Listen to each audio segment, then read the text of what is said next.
Excellencies, ladies and gentlemen, can I ask you to take your seats, please? I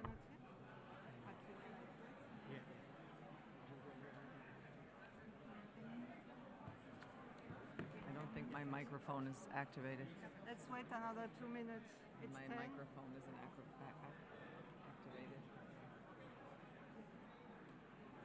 May I please ask everyone to take their seats? I think, but I was not, I don't know.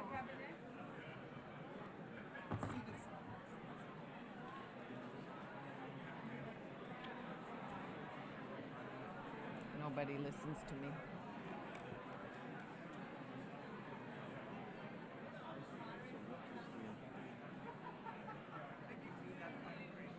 Huh? I wanted it. No, I have to. I hate it. Sorry? And the Lula knows. Yes, Yeah, she knows. Don't worry. I know. Someone speak.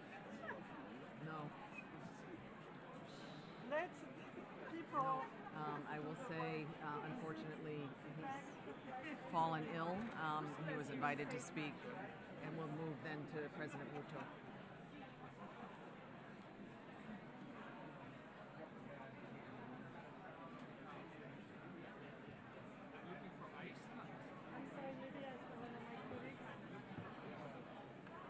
Thank you. Excellencies, ladies and gentlemen, can I ask you to please take your seats? And for the microphone to be turned on.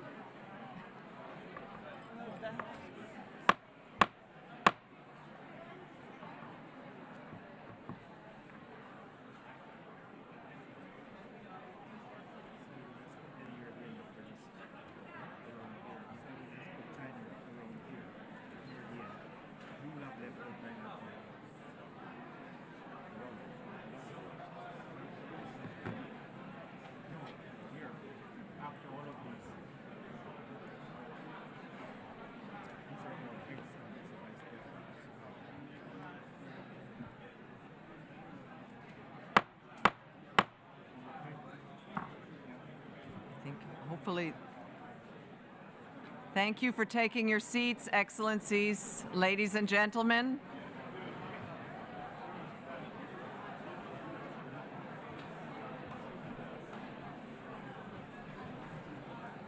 Nobody is listening to me. I know. So rude.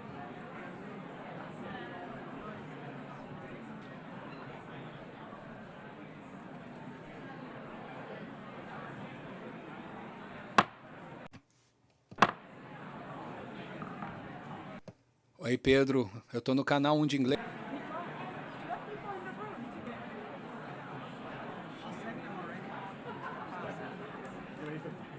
Excellencies, ladies and gentlemen, thank you for taking your seats.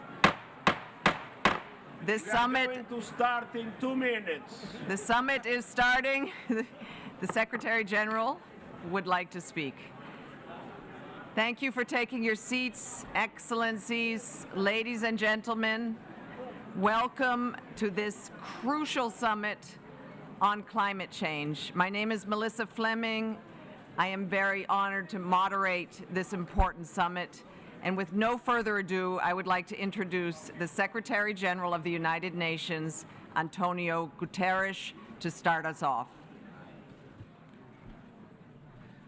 Excellencies, friends, I'm starting by apologizing for the fact I will not be able to stay until the end, but someone has scheduled the Security Council summit meeting for today at 11, after the summit had been scheduled. And according to the rules, I have to be in the Security Council. So my apologies, but the fact that I will be leaving before the session ends does not mean that I do not consider this an absolute priority in our work this week. Our focus here is on climate solutions, and our task is urgent. Humanity has opened the gates of hell. Horrendous heat is having horrendous effects. Distraught farmers watching crops carried away by floods, sweltering temperatures spawning disease, and thousands fleeing in fear as historic fires rage. Climate action is dwarfed by the scale of the challenge. If nothing changes, we are heading towards a 2.8-degree temperature rise, towards a dangerous and unstable world. But the future is not fixed. It is for leaders like you to write it. We can still limit the rise in global temperature to 1.5 degrees. We can still build a world of clean air, green jobs, and affordable clean power for all. The path forward is clear. It has been forged by fighters and trailblazers, some of whom are with us today. Activists refusing to be silenced. Indigenous peoples defending their lands from climate extremes.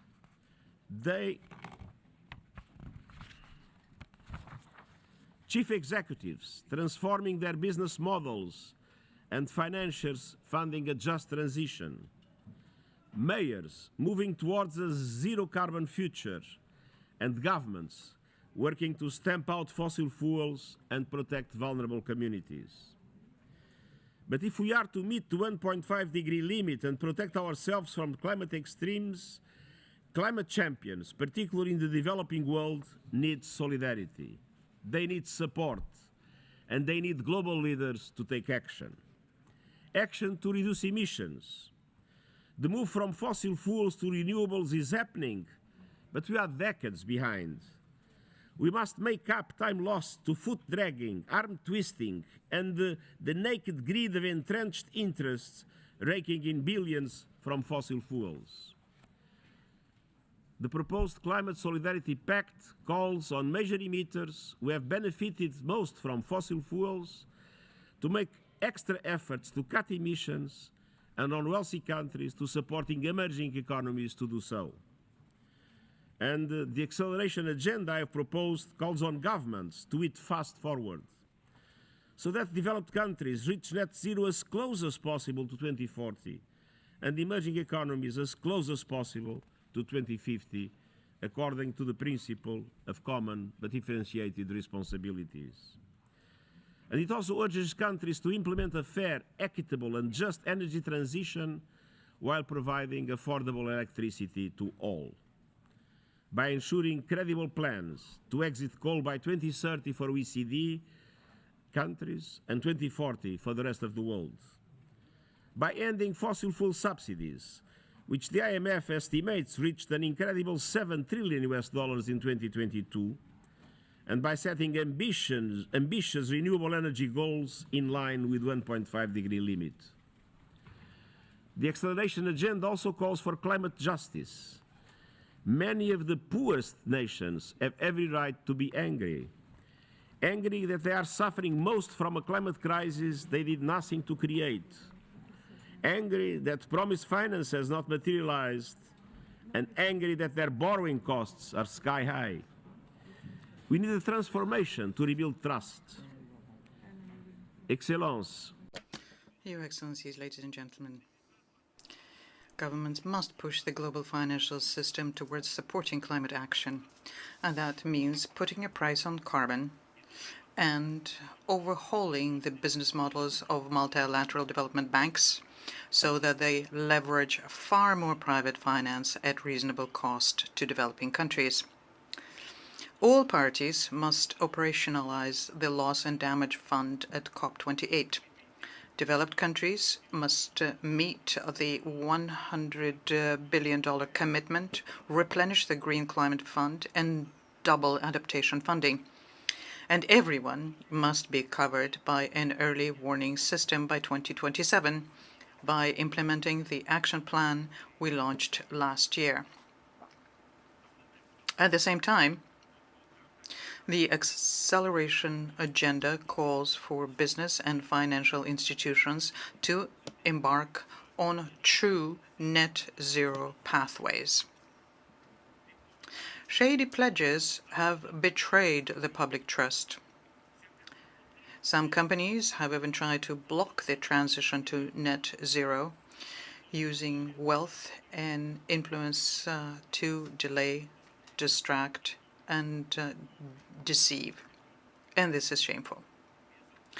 Every company that truly means business must create just transition plans that credibly cut emissions and deliver climate justice in line with the recommendations of my high-level expert group. Excellencies, friends, the future of humanity is in your hands, is in our hands. One summit will not change the world, but today can be a powerful moment to generate momentum we can build on over the coming months, and in particular at the COP. We can and we must turn up the tempo, turn plans into action, and turn the tide. I thank you. Secretary General, and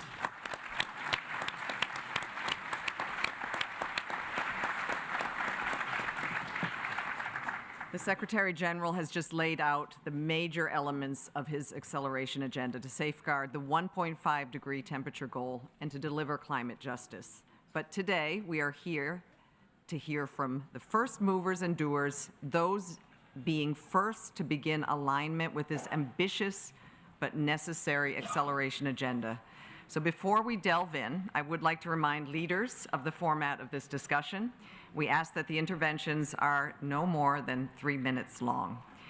I would like to also note that our next speaker was to be His Excellency Luiz Inácio Lula da Silva, the President of Brazil, but he has unfortunately fallen ill. His Minister of Environment will address this meeting at the end of this first session. Now I'd like to welcome His Excellency William Ruto, President of Kenya. Mr. President, you just hosted the Africa Climate Action Summit, and you are taking your country, Kenya, out of fossil fuels. Could you please share your vision on ensuring that Africa is an equal partner in a just and equitable transition?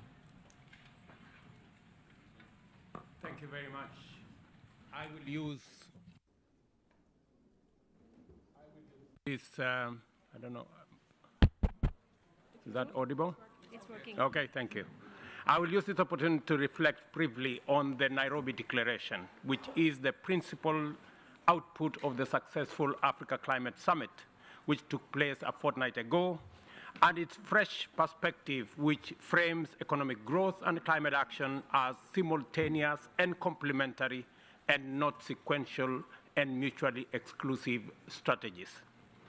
Africa is a young continent with a median age of 19 and the home of the world's youngest and fastest growing workforce of highly skilled and immensely motivated men and women hungry for opportunity. Africa possesses abundant renewable energy potential. Africa holds 2/3 of the world's remaining unutilized arable land.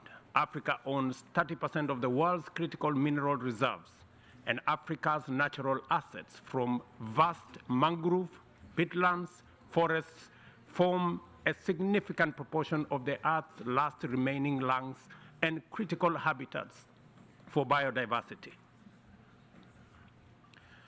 Africa's vast resources and our people's spirit of enterprise constitute a potential that can be activated through investment to unlock African prosperity and clean, green global manufacturing. Our low emission profile is a singular advantage in that unlike other regions, Africa has no need to choose between satisfying new demand and decarbonizing existing capacity because our existing capacity is very low. We can leapfrog straight into a fully green industrial paradigm. Our commitment is categorical. We are ready, prepared, and eager to do our part in full in setting global production and consumption on an ecologically sustainable path. Yet, we cannot and must not do this on our own. The Nairobi Declaration defines concrete roles for the global community as partners in this transformation. Global collective action is urgently required to transform the institutional architecture of international financial systems and mobilize the necessary capital that will forge the golden key of investment. The declaration therefore proposes a pathway towards a global climate financing charter by 2025. The Nairobi Declaration advocates the following specific measures. To begin with, new debt relief instruments and interventions to proactively manage debt default, principally through the extension of tenure of existing sovereign debt and the provision of a 10-year grace period. Additionally, the issuance of new special drawing rights dedicated to climate crisis response of similar magnitude and with similar urgency and resolve as the SDR provision for pandemic response 2 years ago, together with the scaling up of concessional financing by at least $500 billion. Further, the elimination of existing gross and irrational disparities in credit rating and risk analysis before 2025 to address the manifestly unfair situation where low-income countries pay up to 5 times more than their wealthier counterparts. The declaration proceeds to set out viable sources of resources required for effective climate action, which run to the order of trillions of dollars by including a universal tax on fossil fuel trade, emission levies on aviation and maritime transport, and a global financial transaction tax. Finally, the declaration advocates for integrity in the international accounting systems that supports the proper valuation of mineral wealth, natural capital, and ecosystem services in the computation of national GDPs. Finally, neither Africa nor the developing world stands in need of charity, handouts, or harms from the developed countries. What we need is fairness, a fair financial system, fair market access for green assets, products, and services, fair national regional trade mechanisms which promote fair competition to facilitate efficient deployment of capital in locations offering the highest comparative advantage for global decarbonization. Africa's inaugural climate summit has sent forth a message of hope to humanity that the industrial and socio-economic transformation of Africa and the developing countries is at the same time the surest pathway to effective, rapid implementation of climate action, decisive and affirmative response to the great existential threat of our time. I thank you.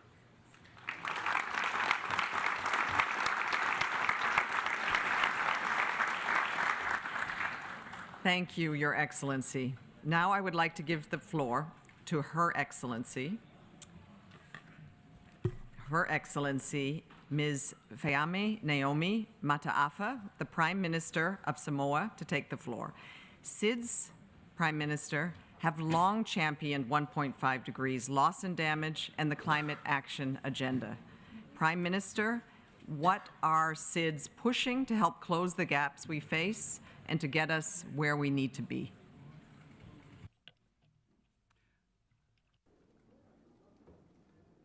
Thank you, Secretary General and Your Excellencies. I am pleased to deliver this intervention as Chair of AOSIS on behalf of people inhabiting some of the most vulnerable regions in the world. I stand here for the people of Tuvalu and Kiribati, islands where communities have already been forced to relocate due to the rising seas. I stand here for the Marshall Islands, where residents are challenged to access safe drinking water due to saltwater intrusion. I stand here for Dominica, where Hurricane Maria cost $90 billion in damage. I stand here for the Maldives, where coastal erosion is threatening livelihoods. In short, I stand here to ensure that all people of small island developing states know that their voices are being heard on the world stage, and we will not stop fighting for their right to remain on the lands in which the legacies of their ancestors are rooted, the lands we have every obligation to protect. We endorse the Secretary General's acceleration agenda for climate action. For decades, AOSIS has been sounding the alarm on the devastating impacts of climate change and the need for countries to be accountable for their contribution to this crisis. As SIDS, our contribution to greenhouse gas emissions is less than 1%. The G20 is responsible for 80% of the emissions. The pursuit of profit over the well-being of humanity is not right. It is unjust. The synthesis report for the technical dialogue of the global stocktake underscores that emissions are not in line with the 1.5 degrees Celsius goal, and the window to up ambition and deliver on current promises is closing fast. We must work together on this. There is absolutely no time to waste. The world can peak emissions by 2025 through collective action. SIDS are not standing still, waiting for the world to change. However, we urgently need the support of the international community, particularly on the financial and technical fronts. SIDS are actively engaged in climate action to address the challenges posed by climate change and promote sustainability. For instance, Samoa is transitioning to clean, sustainable energy through the utilization of renewable energy sources. Dominica is committed to becoming the world's first climate resilient nation, investing in resilient infrastructure, reforestation, and geothermal energy projects. Palau has created one of the world's largest marine sanctuaries, the Palau National Marine Sanctuary. Cabo Verde has been developing wind and solar energy projects to reduce reliance on fossil fuels. Many small islands are leading the way in driving forward renewable energy initiatives, as well as making concerted adaptation efforts to combat erosion and sea level rise and address water and agricultural challenges. Colleagues, the time has come to truly commit to climate action. As we look ahead to COP28, AOSIS is reiterating our call to course correct and ratchet up ambition based on the latest science, particularly through outcomes of the global stocktake process, mitigation work program, and the global goal on adaptation work program, and operationalize a loss and damage fund that is fit for purpose for particularly vulnerable countries, especially our small island developing states. Excellencies, make no mistake. The storm is gaining strength. It is our responsibility as leaders to secure a resilient and prosperous future for our people. Thank you.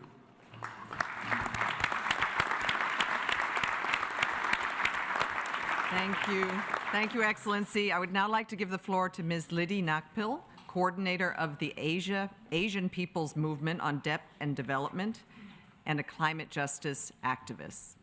Ms. Nakpil, you have emphasized the importance of ending fossil fuels quickly and fairly. How can we make this transition just and equitable? Thank you. Thank you for the Would you turn on your microphone, please? It is counterintuitively red, everybody, when it's on. Thank you so much. Last Sunday, we took part in the historic climate march here in New York, adding our voices to the urgent call for the end to fossil fuels. The march capped hundreds of similar actions that started in Asia last September 15, with thousands of people joining mobilizations in multiple locations in 12 Asian countries, followed by actions in the Pacific, Europe, Africa, Latin America, and the Caribbean and North America. We call for the release of young climate activists arrested in Uganda in the peaceful protests. We are here to reiterate our call for all governments to take decisive, bold actions for a rapid, equitable transition out of fossil fuels directly to renewable energy systems with no loopholes, no exceptions, no false, unreliable solutions that merely extend the life of fossil fuels and serve as excuses to continue emitting greenhouse gases. The current commitments are nowhere near enough. We need new commitments and agreements, including an international treaty for the non-proliferation of fossil fuels and a global phase-out plan with clear timelines and fair sharing of actions to reach real zero by 2050. As we all know, the climate crisis has already claimed millions of lives, wreaked devastating impacts on our health, livelihoods, food and water systems, cost trillions of dollars in damages to crops, homes, and infrastructure, and triggered horrifying disasters such as super typhoons, unprecedented droughts, and raging wildfires. How much more pain, loss, and suffering will it take for everyone to do what is necessary? We urge governments to fulfill their duties and obligations to their people, to all of humanity, and we especially call on governments of the wealthiest countries who bear the biggest responsibilities for the climate crisis, whose commitments are the farthest away from their fair share of climate actions, and yet are fond of presenting themselves as climate champions. The fair share of these wealthiest countries includes meeting their full obligations to deliver climate finance. Climate finance is so absolutely vital, not only for adaptation, building resilience, and covering loss and damage. It is fundamental for equity and justice and fair sharing of efforts in the energy transition, without which this transition will not succeed. We, the people of the Global South, are not asking for aid or assistance. Climate finance is an obligation and part of reparations for historical and continuing harms and injustices. We have a right not just to survive, but to build a better home and future for our children. Thank you very much.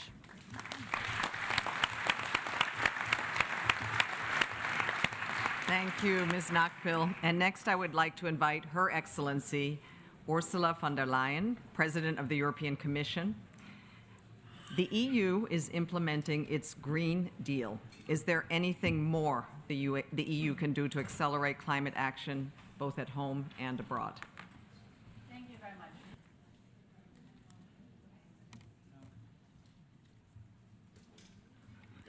It's on.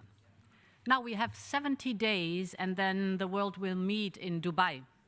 Expectations increase as temperatures rise, so we have to become concrete. And I would like to speak about three topics: its ambitions, its targets, and its finance and investment. First, on ambition, we have to better protect our citizens, especially the most vulnerable ones, against the loss and damage that climate change brings. We need to agree on effective solutions still this year. The European Union will be a strong ally in those discussions. But at the same time, we should also show ambition in reducing greenhouse gas emissions.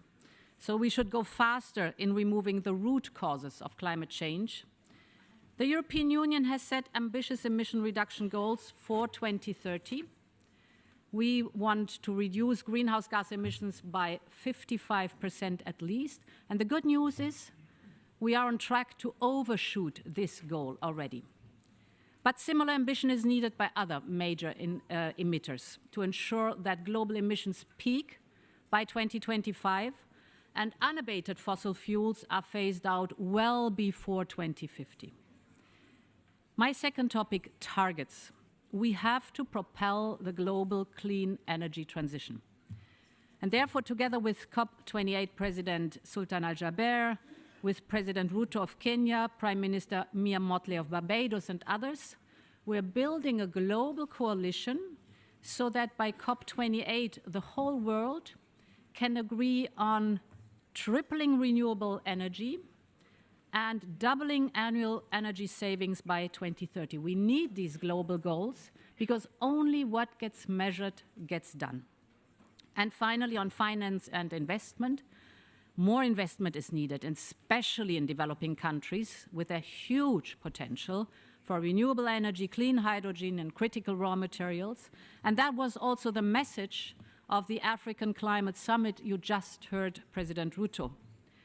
Europe has heard this message. In the next 5 years alone, we will invest at least 4 billion euros in renewable energy and hydrogen in developing economies as part of our 300 billion euro Global Gateway plan. And this brings me to my last point, and this was just mentioned. We need to prompt investments before we meet in Dubai. We have to meet the $100 billion climate finance goal. Indeed, it is a question of trust. The European Union will contribute its fair share of $27 billion, as we did the last years. More is needed for finance. We want to support the establishment of green bond markets in the low and middle income countries. Europe strongly supports a reform of international financial system.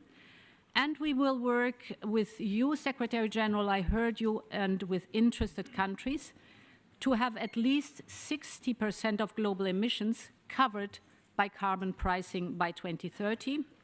Today, it's only 23% that are covered, and this brings revenue already of $95 billion. So just imagine we could cover 60% of global greenhouse gas emissions, the amount of revenues that we would get to invest in low and middle income countries. These proposals are concrete, they are realistic. Let's use the coming 70 days to turn them into reality. Thank you.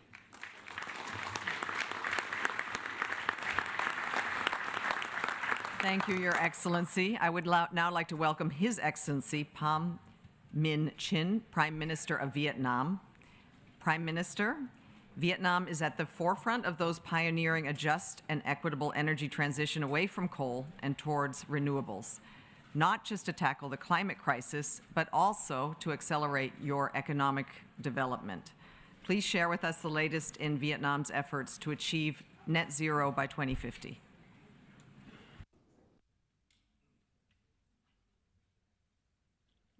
Cảm ơn bà Chủ tịch. Thưa các quý vị. Thank you very much, Madam President.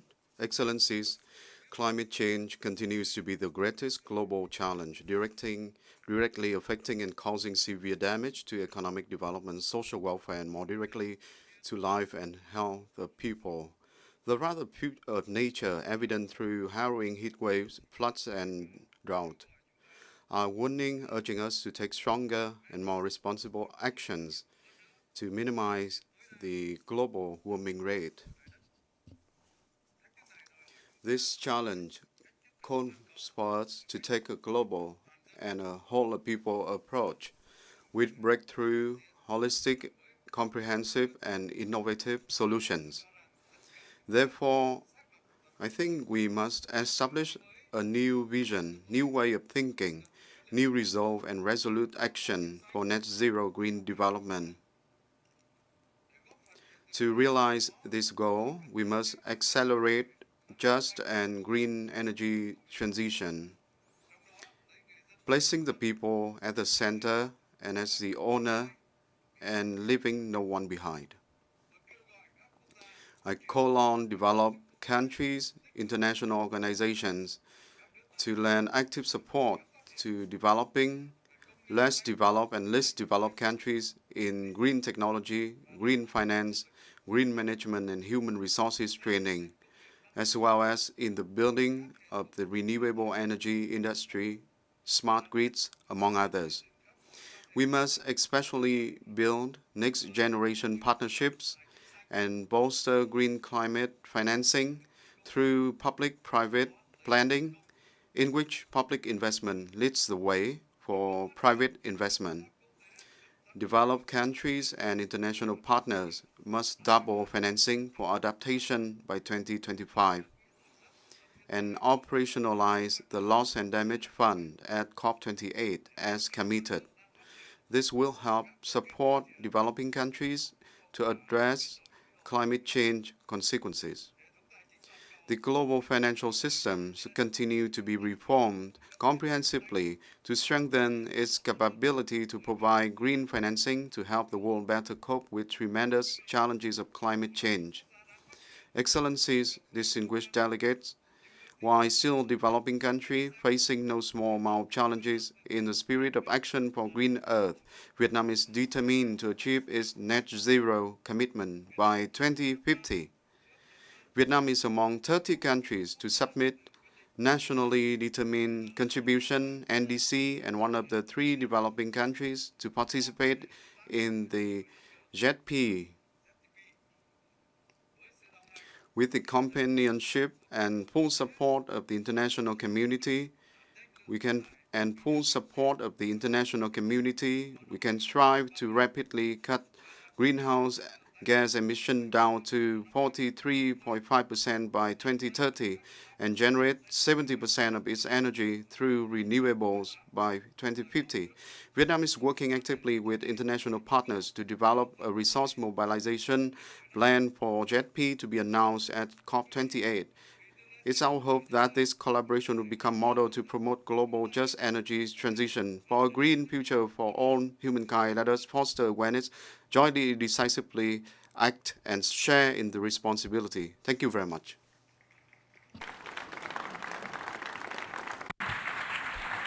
Thank you, Your Excellency. Next, I would like to give the floor to His Excellency Olaf Scholz, Chancellor of Germany. Chancellor, Germany has made significant strides in accelerating mitigation effort by law. Considering this ambitious agenda, how does Germany plan to accelerate decarbonization in emission-intensive sectors? Thank you. Excellencies, colleagues, 2023 could become a decisive moment in our fight against climate change. On the one hand, this year is set to go down in the statistics and as the hottest ever recorded to date. On the other hand, 2023 also has the potential to become a turning point with regard to climate action. There are 3 developments in particular that can give us hope and spur us on to be even more ambitious. First, we are turning words into deeds. As a country, we honored our pledge to provide at least 6 billion euro international climate financing. We did this 3 years earlier than previously allowed in 2022 instead of 25. And recent estimates make me confident that the industrialized countries will reach the $100 billion climate finance commitment for the first time this year. To move us even closer to that target, Germany is hosting the Green Climate Fund Replenishment Conference in Bonn this October. Germany plans to contribute 2 billion euro, an increase of 500 million euro compared to the last replenishment.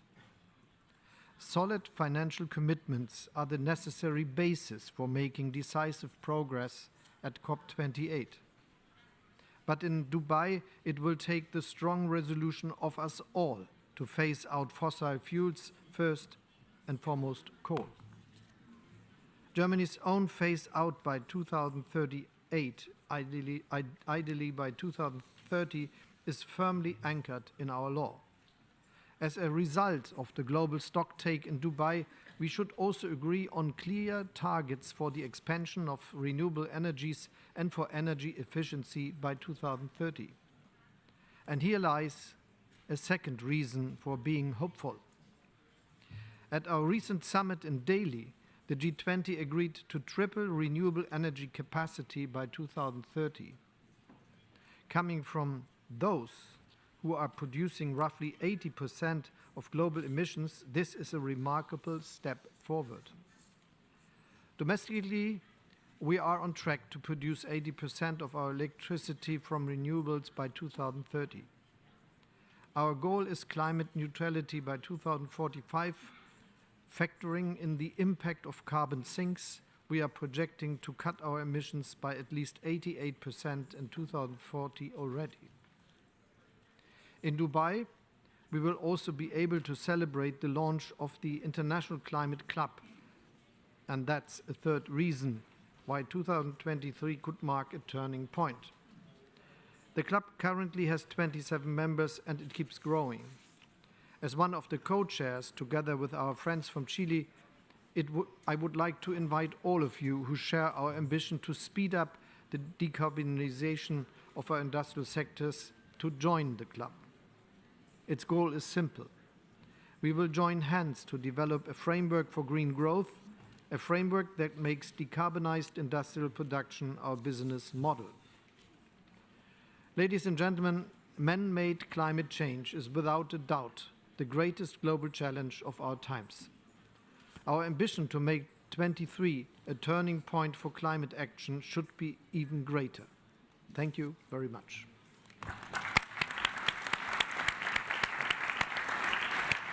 Thank you, Your Excellency. And I would now like to ask His Excellency Cyril Ramaphosa, President of South Africa, to take the floor. Sir, South Africa's approach to addressing climate change involves a just transition and a society-wide commitment to both mitigation and adaptation. How does South Africa plan to leverage its unique position and experience in implementing a just transition? Thank you, Secretary General of the United Nations, Your Excellencies, ladies and gentlemen. We have witnessed with increasing alarm the effects of climate change, environmental degradation, and unsustainable production and resource scarcity on human health and well-being. As countries across the world seek practical ways to build back better from the COVID-19 pandemic and multiple crises, we are presented with a unique and unprecedented opportunity to set the global economy on a more equitable, environmentally sustainable, and low-carbon developmental path. Despite having little responsibility for causing climate warming, Africa is warming faster than the rest of the world. Like other parts of the global south, the continent is significantly affected by climate change. As such, climate actions cannot be separated from the drive for sustainable and inclusive development. The signs that we see sends a clear message that the world is not on track to meet the goals contained in the Paris Agreement. This Climate Ambition Summit must therefore instill the necessary urgency and propel the actions that we all need to take to prevent the destruction of our planet. Developed economy countries in particular must act with urgency to accelerate the reduction of emissions and fulfill their obligations and honor past promises. Earlier this month, there was a summit that was held in Nairobi, which resulted in the call to action. To achieve the vision that was set out of economic transformation, African leaders have called on the international community to support efforts to massively increase Africa's renewable energy capacity by 2030. They are seeking, as leaders, investment in smart, efficient green technologies. They have called for support to strengthen actions to halt and reverse biodiversity loss, deforestation, as well as desertification. Structural reform is needed to promote transitions that are just and inclusive. E aí eu falo em português. Mechanisms must enable products from Africa to compete on a fair and equitable basis. And the multilateral financial system must build resilience to climate shocks and better leverage the balance sheet of multilateral development banks to scale up concessional finance and other forms of creative financing mechanisms. The system needs to provide interventions for debt management and relief to prevent debt default. Financing for climate action should respect the right of all countries to pursue their own developmental pathways. As South Africa implements its ambitious, nationally determined contribution, which is aligned to the Paris Agreement temperature goals, we see new opportunities for green growth and development. With abundant solar and wind resources, with significant resources of critical minerals, South Africa is positioning itself to be a leader in renewable energy, green hydrogen, and sustainable industrialization. Due to regulatory changes and the surge of investment, South Africa has confirmed pipeline of renewable energy projects that are expected to produce in excess of 10 gigawatts of electricity. South Africa has established a just transition framework to ensure that climate actions adhere to the principles of procedural, restorative, and distributive justice. We are committed to building resilience to the impact of climate change and reducing our emissions in ways that are appropriate to our national circumstances. As South Africa and as the African continent, we are working to give substance to our assertion that no country should ever have to choose between developmental aspirations and climate action.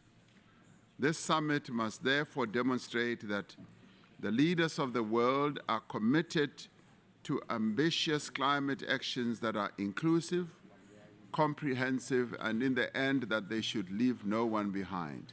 I thank you.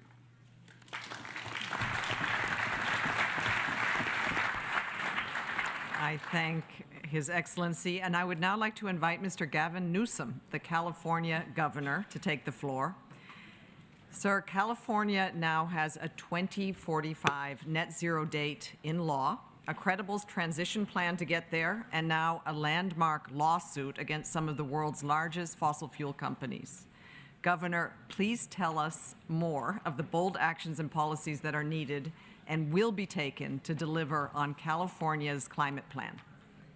Secretary, thank you, Secretary General. Thank you all for the privilege of this opportunity. And the spirit of this convening around movers and doers, I come from a state of dreamers and doers, a state that has long prided itself on being on the leading and cutting edge. We love to say about California, the future happens there first. We are America's coming attraction. Unsurprisingly, it was 1945 where the United Nations Charter was founded in the great state of California. I say that again as a point of pride and a point of consideration as it relates to the issue that brings us here today. It was just 22 years later, in 1967, when then conservative governor Ronald Reagan began the process of leading the modern American environmental movement with the creation of the California Air Resources Board and the first regulations of tailpipe emissions in America. Richard Nixon himself codified that effort in 1970 with the Clean Air Act. California continued to lead by example in the 70s with energy efficiency. We led with the first fully functioning cap-and-trade program in the United States. We continue to lead as it relates to efforts to completely transition to 100% zero-emission vehicles, the first state in America to establish a firm goal. And we also have established the most comprehensive plan to implement, we call it the Great Implementation, our ambitious goals and advance our low-carbon green growth future. I say all of that very mindful that if you read the newspaper or turn on your TV, that you see a state, not just of dreamers or doers, but you see a state that's burning up, a state that's choking up, a state that's heating up. with wildfires and floods and droughts, places, lifestyles, and traditions being destroyed right in front of our eyes, despite all of that leadership, despite that ambition. So I'm here with humility and gratitude to all of you, but particularly you, Mr. Secretary General, for your clarity, because I think it's time for us to be a lot more clear. This climate crisis is a fossil fuel crisis. This climate crisis persists. It's not complicated. It's not complicated. It's the burning of oil. It's the burning of gas.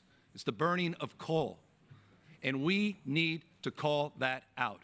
For decades and decades, the oil industry has been playing each and every one of us in this room for fools. They've been buying off politicians. They've been denying and delaying science and fundamental information that they were privy to, that they didn't share or they manipulated. Their deceit and denial going back decades has created the conditions that persist here today. And so thank you, Madam Undersecretary, for recognizing California's effort to join the efforts of others to be more clear and concise in terms of what we're up against and our responsibility to do more and be more. And I say all of that in closing with a spirit not of a closed fist, but of an open hand and an appreciation that we are all in this together, and mindful that all of us have unique circumstances, all of us have unique traditions, all of us have unique challenges. And I just offer this, Mr. Secretary General, again, gratitude to you, not just for your position, formal authority, but exercising your moral authority and sharing your voice and your action and passion on clarifying what we're up against. And I thank each and every one of you for the privilege of this time.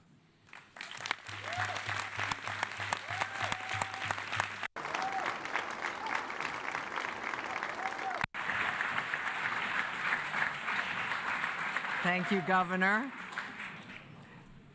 I would now like to invite His Excellency Pushpa Kamal Dahal Prachanda, Prime Minister of Nepal, to take the floor. Sir, the least developed countries are some of the most vulnerable to ever-increasing climate impacts around the world, while the least responsible. What are some of the priorities for the LDCs to tackle the climate crisis, and how is Nepal itself aligning with the Secretary General's acceleration agenda, including on its net zero target? Madam Chair, Mr. Secretary General, Excellencies, I thank you, Madam Chair, for turning me the floor. Let me first respond to you as the LDC Bureau Chair, highlighting some important issues from my full statement submitted for records. As the most vulnerable countries, LDCs have been bearing the brunt of climate change, despite accounting for only 3.3% of greenhouse gas emission. For LDCs to tackle climate crisis, first, we call for effective implementation of Doha program backed with adequate resource and technology as it comprehensively addresses climate change, environmental degradation, and recovery from the COVID-19 pandemic, putting resilience and risk-informed development at the core. I thank you for prioritizing LDCs in the early warning initiative. Second, I join you call to double adaptation finance by 2025 and urge for devoting half of climate finance to adaptation. Third, we urge for the fulfillment of 100 billion climate finance commitment, replenishment of Green Climate Fund, and operationalization of loss and damage fund with simple and easy access procedure for LDCs. Fourth, we commend your initiative and effort for a just transition, urging for enhanced support and investment to meet SDG 7 in LDC, as 48% their population lack access to electricity. And fifth, the global stock take during COP28 must be a moment of critical course correction to keep alive 1.5 degree target. We are facing frequent and highly damaging climate disaster. Despite challenges, Nepal is committed to the Paris Agreement and to our national goal to reach net zero by 2045. To this end, we have already submitted an updated NDC and aligned our national policies and plans within it. Recently, my government has approved a detailed NDC implementation strategy to achieve target across sector. Let me share some critical progress. In 2020, we set a target to maintain 45% of our territory under forest cover by 2030. We have already achieved this target with our forest coverage now standing just over 45%. Against our target of clean energy generation from 1,400 megawatts to 15,000 megawatts by 2030, we have already reached nearly 3,000 megawatts, and with ongoing hydro and solar projects, we are well on track to achieve the target.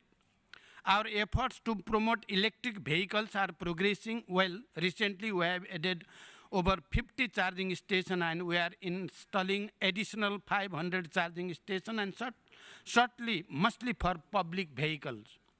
We pursue locally led adaptation approach and involve local communities, indigenous people, women, and young people in climate actions.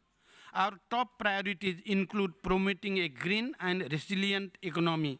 We are pleased to be part of your adaptation pipeline accelerator and early warning initiative and assure my government's full support and commitment to them. To conclude, let us ensure that this summit and COP28 become true turning point in our fight against climate crisis. Thank you for your attention. Thank you very much. Thank you, Your Excellency. As the Secretary General noted, he will have to leave for a time to attend the Security Council meeting on Ukraine, which he is required to attend. The Deputy Secretary General, Her Excellency Amina Mohammed, will take his place in the meantime.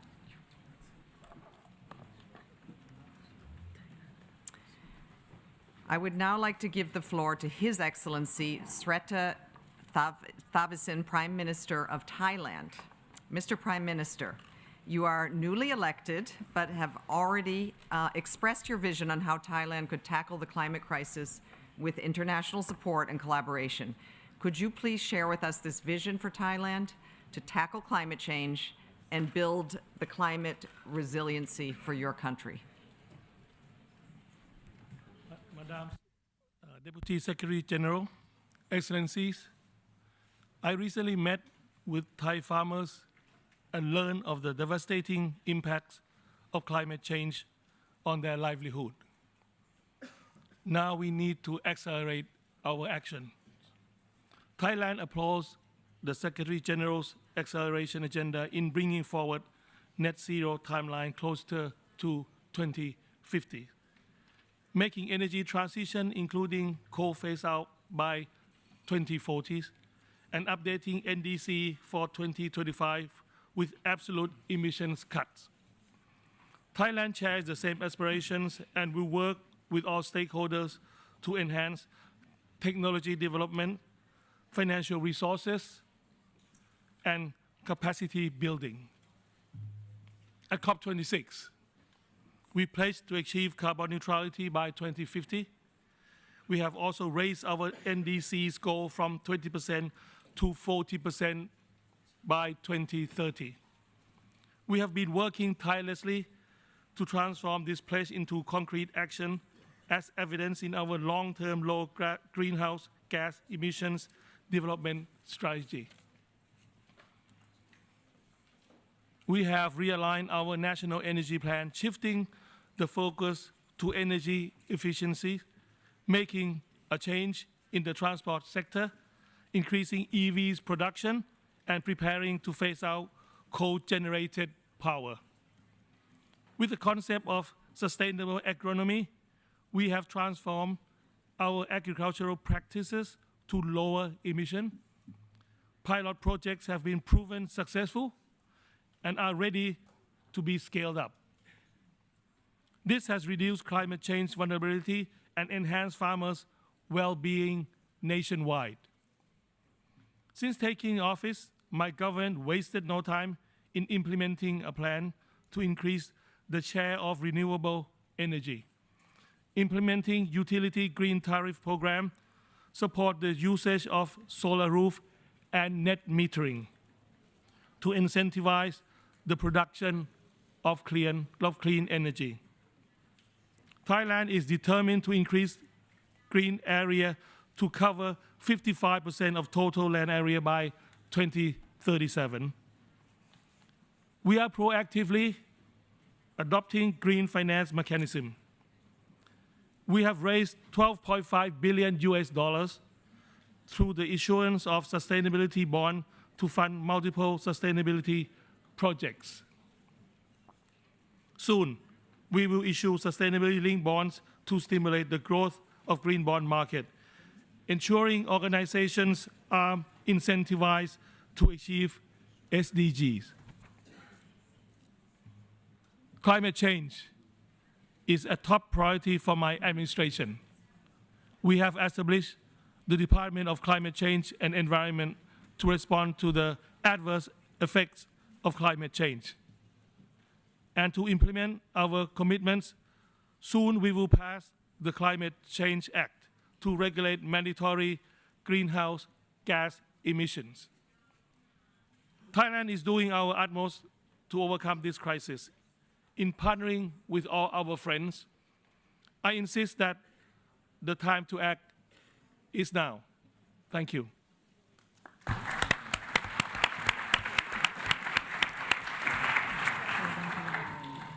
Thank you, Your Excellency. I would now like to give the floor to His Excellency Klaus Iohannis, President of Romania. Romania has taken noteworthy steps to align with the Secretary General's acceleration agenda, including on coal phase-out.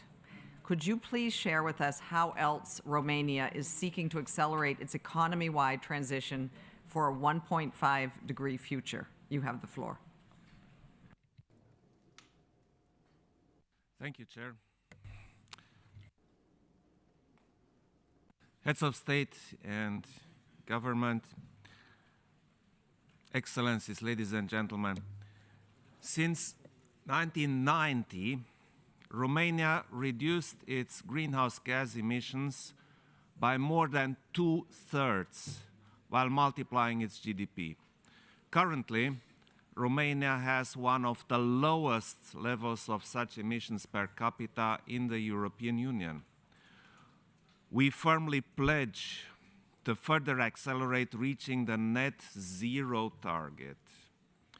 Romania will phase out coal by 2030 and bring into eco-compliance coal mining sites by 2032.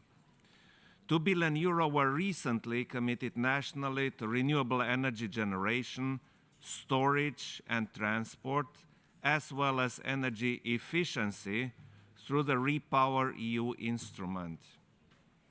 Romania is home to some of the largest European training centers for renewable energy technicians, including from developing countries. Romania is also an increasingly attractive host to solar panels and batteries manufacturing. My diplomatic engagements with Latin American leaders this spring enhanced our dialogue on circular economy and in approaching the green transition. Fellow leaders, we witnessed the intensification of the devastating impact of climate change. We need to do more to protect vulnerable states and communities. The environment and climate change will constitute a priority for Romania's official development assistance for the next 4 years. Romania has built in recent years a network of international partnerships on emergency situations and disaster response, contributing to the consolidation of early warning systems. Over the next period, we will expand this network with more countries from Africa, Latin America, and the Caribbean. Romania also works towards adapting agriculture to climate change and for improving access to food worldwide. Given our successful record in Malawi and Tanzania, we aim at expanding such programs, especially to African countries, in the next 2 years. Ladies and gentlemen, climate change knows no national boundary, and no country or citizen is sheltered from its impact. Let's be clear. We need to be brave in our decisions and actions. Thank you. Thank you, Your Excellency. I would now like to invite His Excellency Gabriel Boric, President of Chile, to share with us the steps that Chile is taking to accelerate implementation to ensure that you reach net zero by 2050 through a just transition.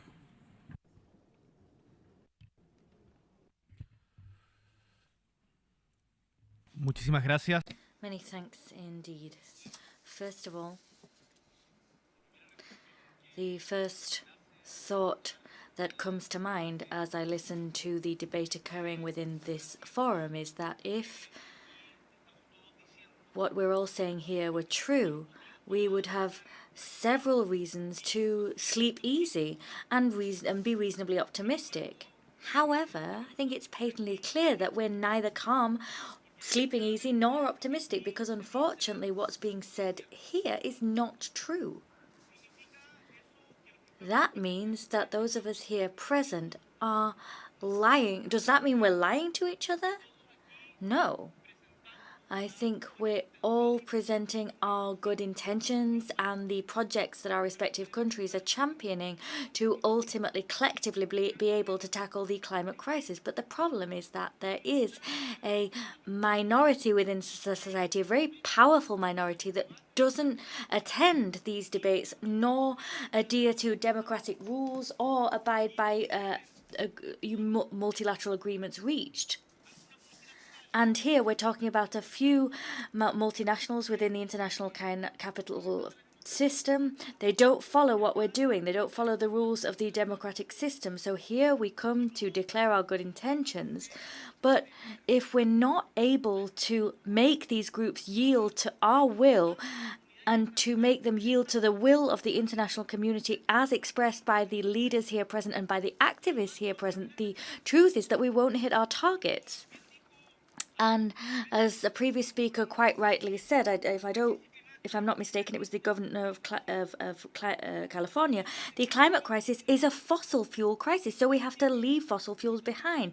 And that, in very specific terms, means that we also have to react to the greenwashing that major businesses are undertaking. They continue with that greenwashing and they're stepping it up. And in some cases, their greenwashing efforts are supported by countries. So I'm a part of the Global South as the President of Chile, and I call upon us all to take them to task. We can't simply uphold our international commitments. Of course, they're very important, but that's not enough.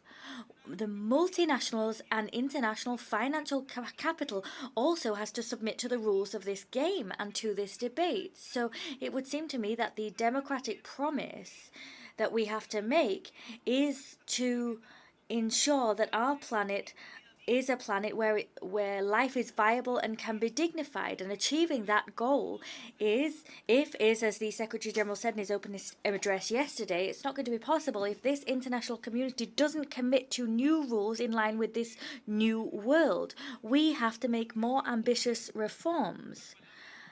And that was said by someone quite inspirational in this debate, many people indeed, in our countries in the south of Latin America.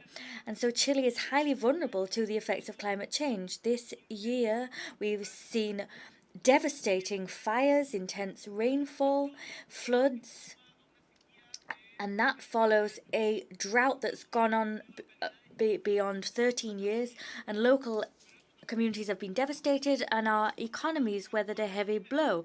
But we all need to act with rigor and a sense of urgency if we are to confront the threefold planetary crisis: climate change, pollution, and the loss of biodiversity. And we know that. So we've updated our nationally determined contribution that we had in 2020, and we've entered into highly ambitious climate commitments. according to those commitments, our country is now one of the first developing nations, together with Fiji, to have enshrined in law the commitment to be carbon neutral by 2050 at the latest, and we hope we'll hit that goal much sooner.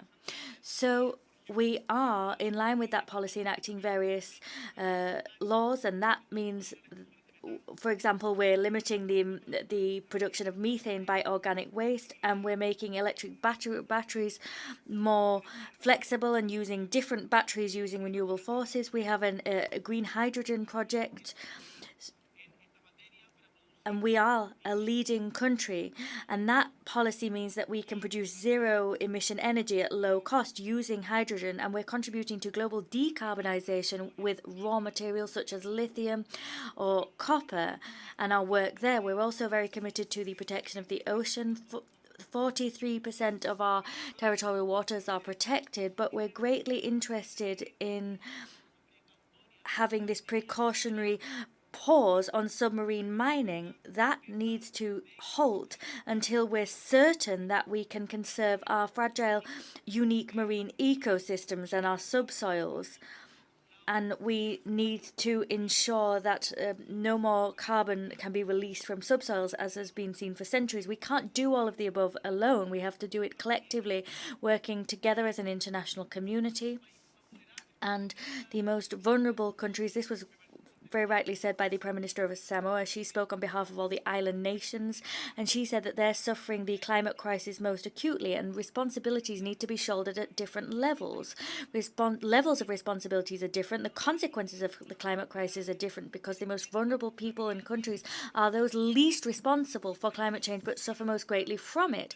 And so, and this brings me to my conclusion, it's important that any attempt to tackle the climate crisis, and here I'm grateful to what was said by the EU or Chancellor Scholz, it's important that we bear in mind that there have to be an equitable distribution of the costs incurred by loss and damage of climate change, and the equitable distribution of mitigation and adaptation costs.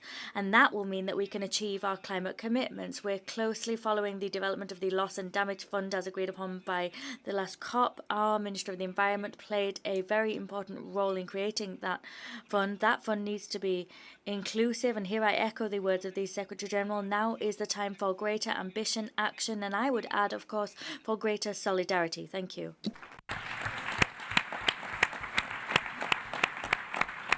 Thank you, Your Excellency. I would now like to welcome His Excellency Kauzia Natano, Prime Minister of Tuvalu, to take the floor. Tuvalu has been looking at tangible ways to address loss and damage and get out of fossil fuels. Could you please tell us more about your advocacy around fossil fuel phase-out and also accelerating adaptation? Madam Deputy Secretary General, Excellencies, ladies and gentlemen, we are gathered here once again to underscore the urgent need to address the climate crisis. This summit must be marked by decisive action and ambition. In Tuvalu, this summit comes at a time when we are witnessing the severe impacts of the climate crisis. Sea level rise, more powerful cyclones, and rising temperatures. This serves as a reminder that the longer we remain addicted to fossil fuels, the longer we commit ourselves to mutual decline. There is no bigger threat than fossil fuels, as we have heard. Coal, oil, and gas are responsible for 86% of the carbon dioxide emissions that are causing sea level rise and the hottest average temperature we have ever seen. Fossil fuels undermine all 17 of the Sustainable Development Goals, and that includes our targets on health, on poverty reduction, and our peace and security. Over the past year, we have witnessed increased momentum within the multilateral system to address the climate crisis, from seeking advisory options from ITLOS and ICJ respectively, to the establishment of the Loss and Damage Fund. The time is right for the multilateral system to phase down fossil fuels, the root cause of so many fundamental challenges. And this is the natural next step.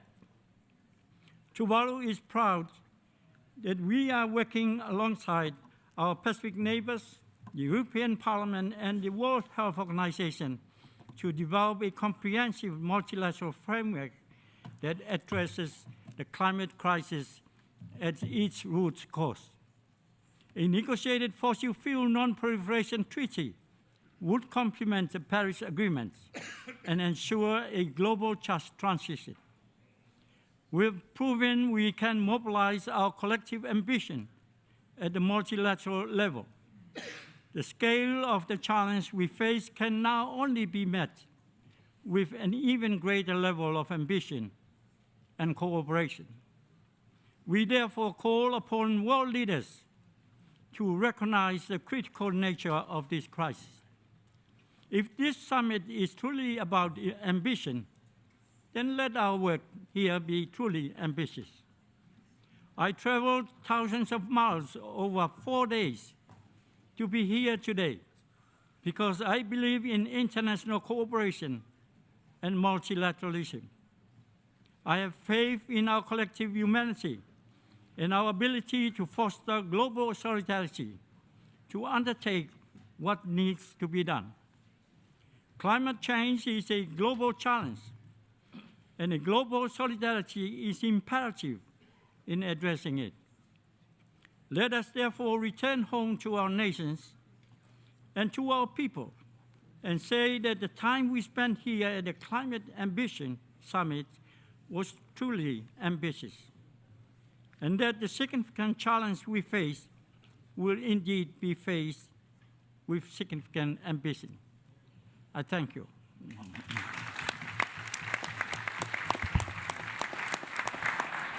Thank you, Your Excellency. I would now like to welcome His Excellency Justin Trudeau, Prime Minister of Canada, to take the floor.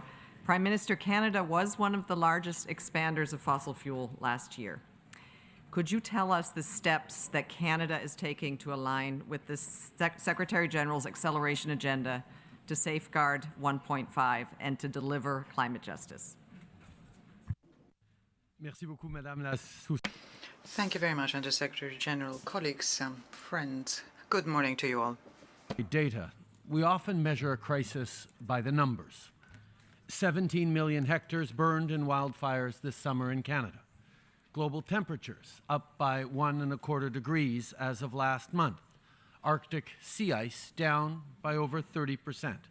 We are definitely in a climate crisis. Of course, our citizens don't need numbers to know it. Nos citoyens sont confrontés. Our citizens are facing every day with climate crisis when they breathe air which is full of smoke, or when they're losing a harvest because of drought, when they lose their loved ones because of deadly heat or a violent storm. And they count on us to react to this, and that's what Canada is doing. 2015, Canada, a major oil and gas supplier, was far behind on climate action.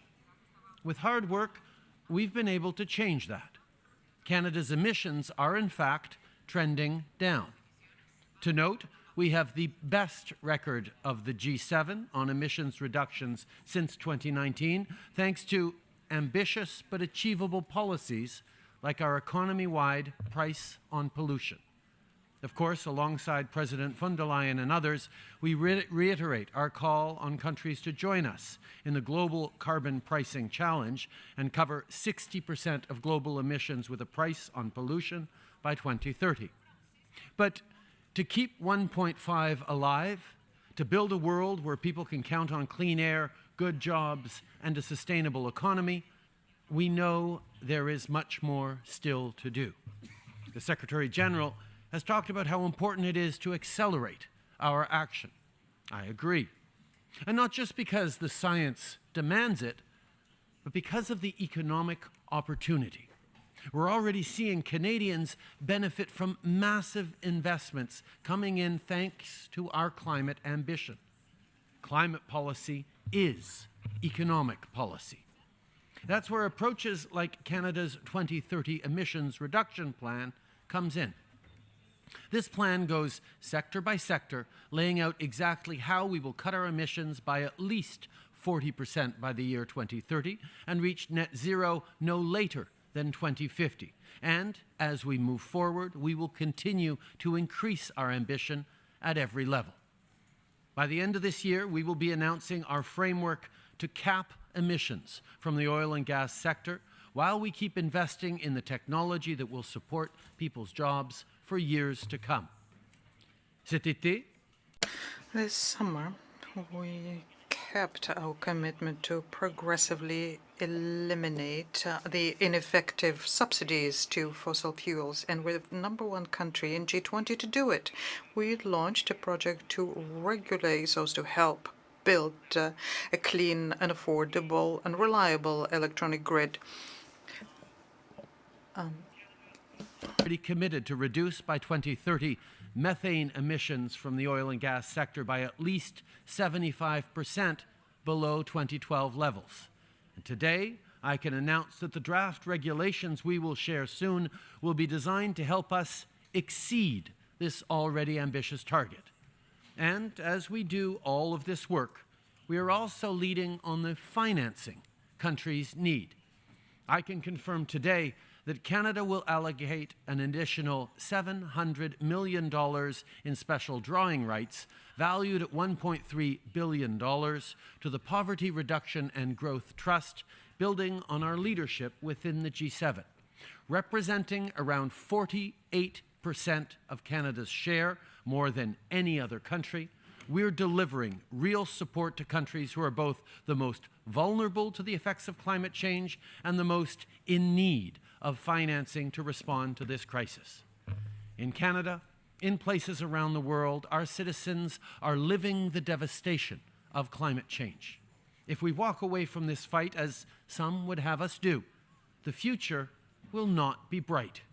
If we do keep taking action, things will get better, and our shared future will be stronger. And Canada will continue building a better future for the Canadians and for the people throughout the world. I thank you.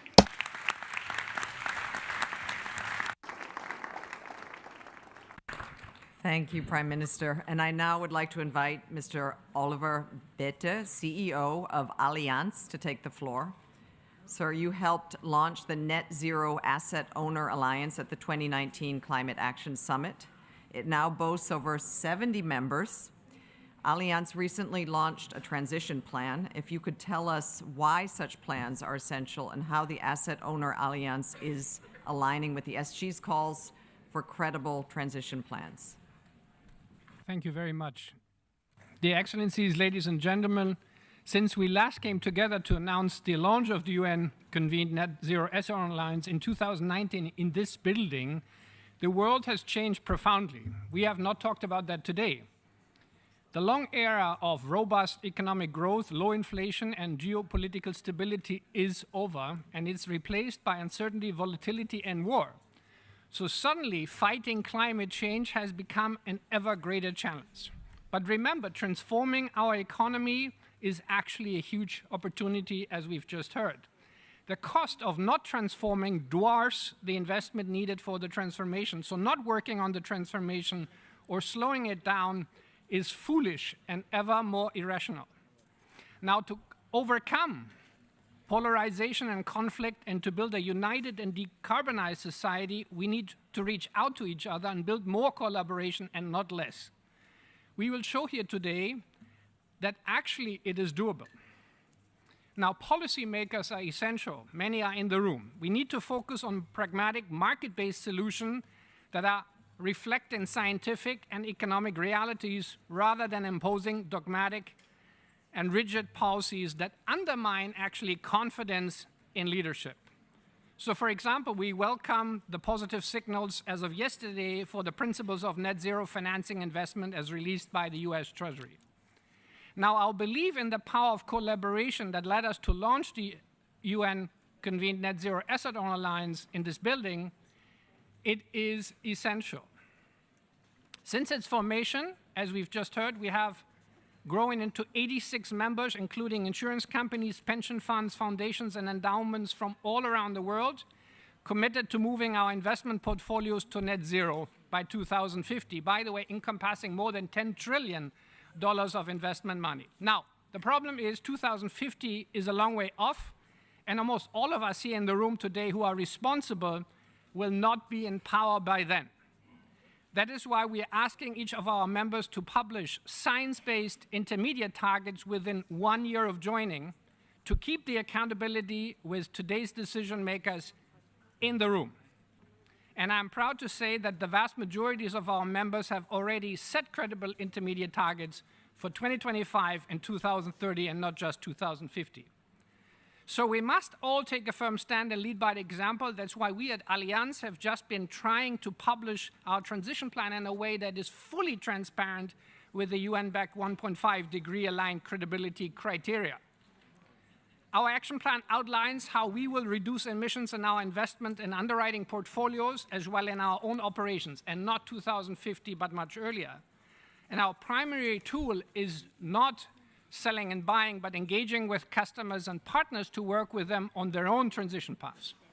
Second, our commitment is to grow the revenues in commercial and other insurance from renewable energies and low carbon technologies by 2030 by 150%, and to make sure we expand our investments in renewable energies by investing another 20 billion in climate and clean tech solutions in line with the EU's sustainability regulation.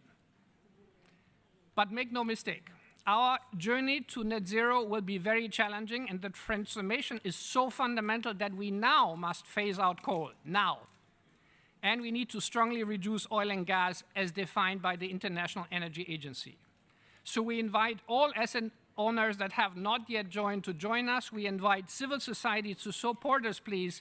And we ask all governments present to work with us.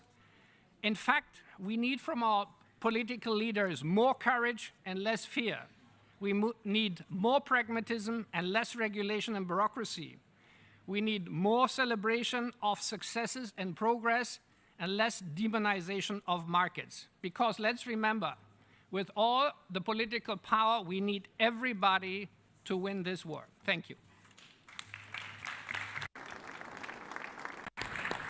Thank you, Mr. Beta. Thank you so much. I would now like to welcome Her Excellency Mia Mottley, Prime Minister of Barbados. Prime Minister, the Bridgetown agenda you started has truly ignited a movement for international finance architecture reform. What are the tangible results you're expecting this year to ensure developing countries can mobilize climate and development finance at scale to tackle the climate crisis? Thank you very much for the opportunity to speak at this summit that speaks to ambition. We live in a season of superlatives, and regrettably, we cannot continue to militarize solutions and believe that that is going to get us safely and, in fact, within the time frame needed. There will be no extra time in this match, and that is the reality of our existence. We are in the final stages of what actions are needed to preserve this planet, and regrettably, I'm not sure that everyone is getting it.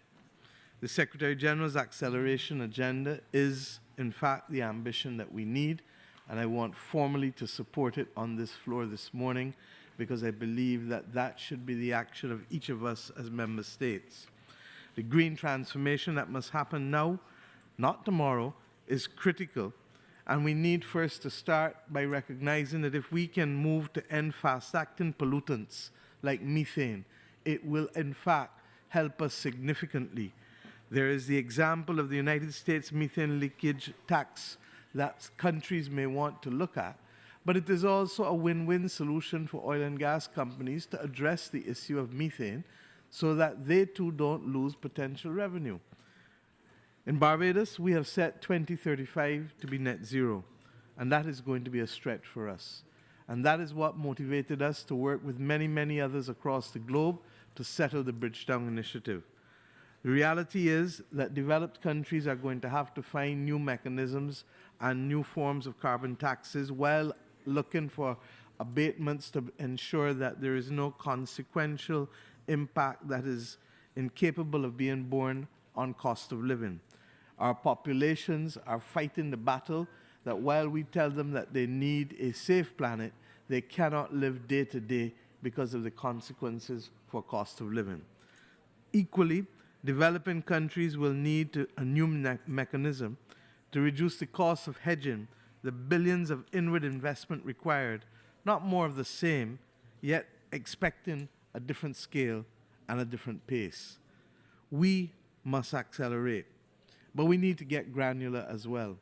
We believe that the trebling of the Multilateral Development Bank lending is critical. We believe that to talk about $20 billion of low-cost lending per year is insufficient and that at least $100 billion is needed. We believe that longer tenors are needed if countries are truly to build resilient infrastructure and not to have the rest of the SDG goals crowded out by the actions that we must take. We believe that it is critical that we address the fact that there's some granular issues that everybody is missing when the lights and the cameras are off.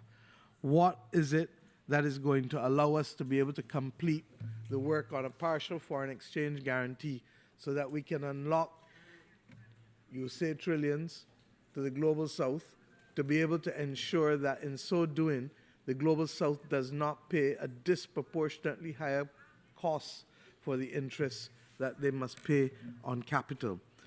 Equally, we recognize that separate from that, there is still going to be the need to maximize what is being done, and I welcome the announcement by Canada just now to increase their SDR reallocation to 48% to PRGT, but I also remind others that middle-income countries who are vulnerable will also need support, and we fully welcome those at the bottom. In fact, we have called for a debt cancellation for all low-income countries, because if they are going to meet the SDGs and if they are going to do what is necessary for climate ambition, they have to be put in a position so to do.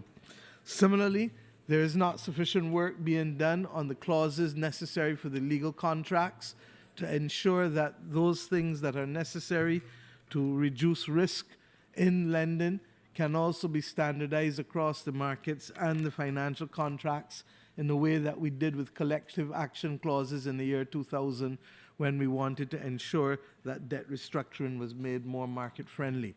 We need to ensure that the debt clauses that we have now heard World Bank and the UK Export Credit Agency refer to also including.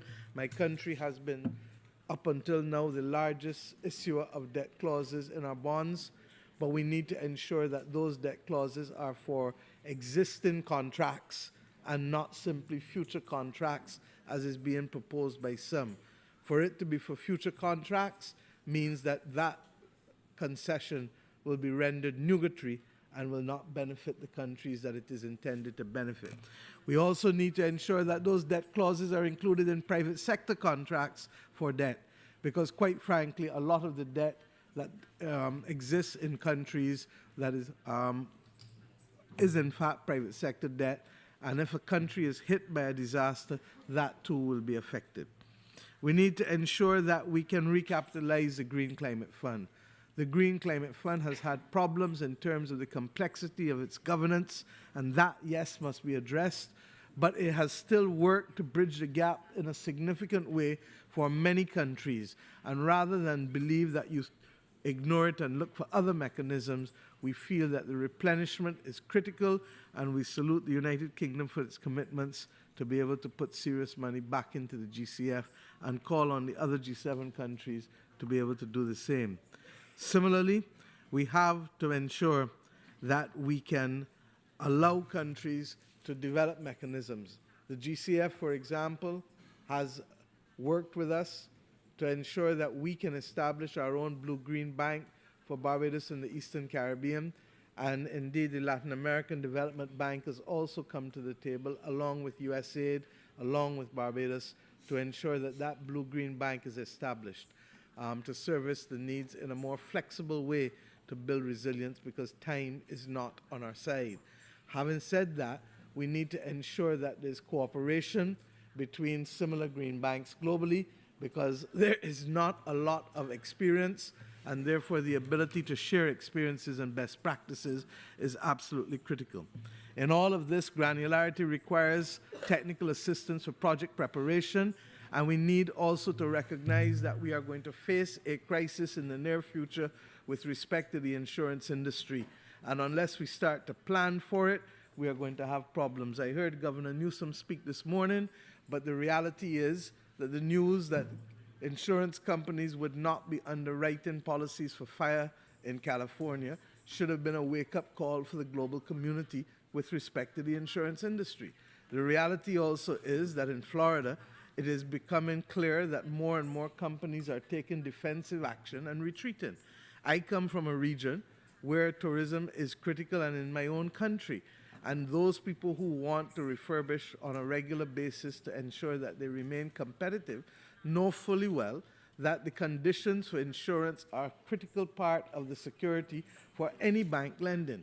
Imagine, pray tell, if we cannot therefore get affordable insurance to ensure that those hotels can remain competitive and those other businesses in our community who need insurance can remain competitive.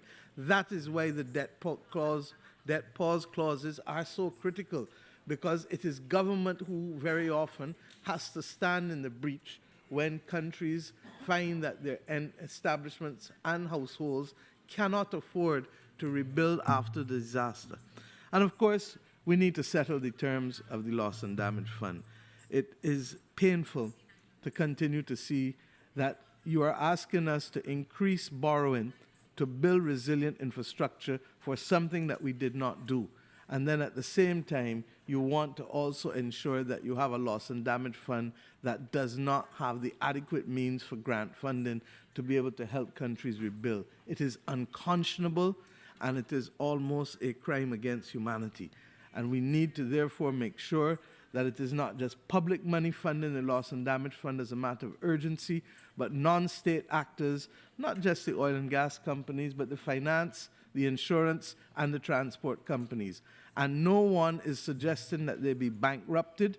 Indeed, when you have $2.5 trillion in profits, as you did last year, leaving 10 or 15% on the table leaves you with more than a belly full to be able to satisfy your shareholders in the dividends that you pay them.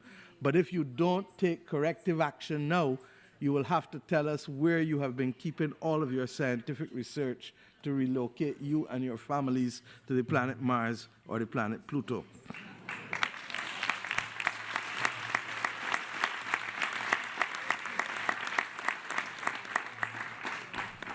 Thank you. Our planet is at stake. And Gabrielle spoke eloquently to it. We can continue to turn around in circles as if this is not a reality. It is a reality.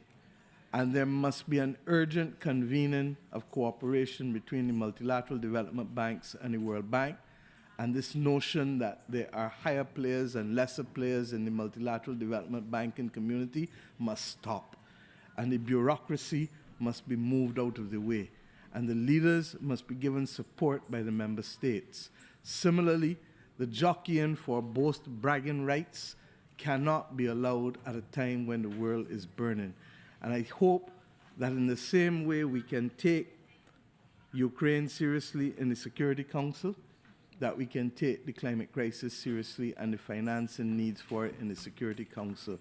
This is as much a threat. In fact, it is a greater threat because more lives are at stake globally than are at stake in Ukraine. And I have nothing against Ukraine. In fact, I hope that the people of Ukraine receive all the support that they do and that they need. But I know that the people of the world need the support. And without the urgent intervention to settle the financing framework, we are not going to reach there. My country is small. We issued a blue bond last year showing that it is possible to work with the Inter-American Development Bank and the Nature Conservancy to reduce the cost of debt in order to be able to do marine conservation and to help us rebuild coral reefs that are badly being depleted. This year, we want to do a debt for climate swap. And I salute the European Investment Bank and the Inter-American Development Bank and the Green Climate Fund for recognizing that they can work together to allow us to be able to do tertiary treatment for our sewage systems and to replenish our aquifers, because the slow onset aspects of climate are also affecting too many people. I hope, therefore, that this summit can raise the level of ambition in serious ways, because the war is real. The war is, in fact, on the planet. Thank you.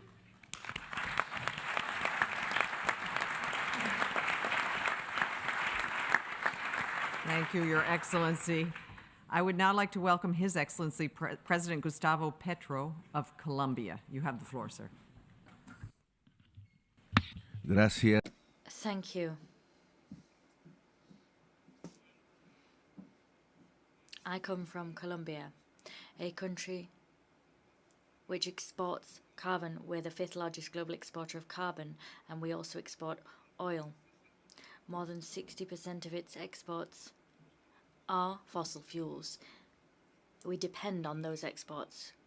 We live on those exports, as we have done for about 40 years. And however, I here would say that the real goal that all countries should have is aiming for zero in the short term in terms of production and supply of carbon, gas and oil. If we don't focus on that as our overarching goal, life will not be saved. If we keep as we on our current track, it'll be suicide. And really what I'm suggesting is suicide, because we live on oil and gas exports, but if we don't change course, it also means death, because those industries are polluting the atmosphere. So I support the theory of expediting progress towards our goal. Doing that means we need to change the economic structures of my very country, but it's not just the structures of my country that need changing, rather those of the whole world. What do we need to bear clearly in mind? The fact that in terms of oil, carbon and gas, there's a whole business that's coalesced around those industries. There's a huge amount of capital that I call fossil capital, and that is a burden for humankind, but it also wields clout. It's the largest source of capital in the world. It's accumulated since the 70s, if not before.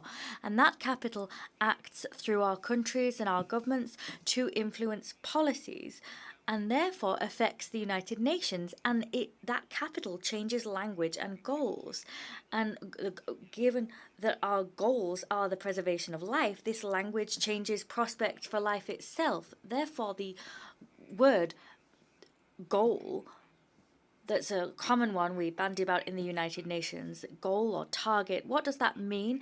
It means that, oh, well, you can emit gases, but if you absorb the same amount, the net balance is zero. That doesn't exist in the world, that equation. The natural absorption capacity of the planet and the oceans, the forests, the jungles, is decreasing. So net doesn't really exist. Neither can this goal of zero, because the absorption capacity is not what it needs to be, so we're losing this race to life. And then you have climate data. Data that we need to use if we remove this word net. Data needs to be clear. Data says that every year if we decrease our consumption of oil, petro, gas and its extraction, that's good. That's what we need to do, and that would give us prospects for the future. We need to be efficient in that reduction. If we do, then we'll win our race, but the time is against us. And with that in mind, we need to look at what we can contribute as countries who, like my own, Colombia, are not, well, we are major chimneys, but that's not really us. The really big chimneys are China, India, the United States, and the European Union. Those chimneys need to be extinguished. What transitional processes across time can efficiently do that? And we need money to achieve that goal. Money that's not private overall. Now, in Colombia, we have the jungle. We have this sponge that soaks up carbon. But in America, we have the chimney in the north with gases flowing to the south, where in the south you have the sponge. That sponge is increasingly weak. We, alongside Brazil and alongside all the other countries in the Amazon basin, we've proposed breathing new life into the Amazon. If we stand side by side with Indonesia and the Congo, we have a bigger sponge in the south, but it's not enough. It can't replace this need to extinguish, put out the fires, block the chimneys, plug the chimneys in the north. We need, if we want to make our sponges grow, we need money. We need to replace our predatory productive activities that are located in the north and in this sponge. We've pledged 150 million years every year over the last 22 years to solving the climate crisis, and we hope that everyone else will contribute just as much to save these ever more fragile sponges that I talked about too. We've completely eliminated petrol subsidies. It would seem to us that these subsidies, fossil fuel subsidies, need to be completely eliminated worldwide. 3, our major problem is adaptation. Unquestionably, because we're suffering from the chimneys that remain aflame in the north.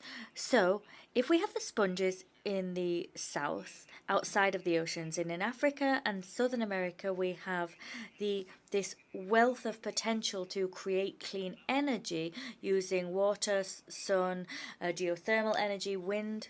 Why are we not producing clean energy in the south in huge quantities in Africa and South America?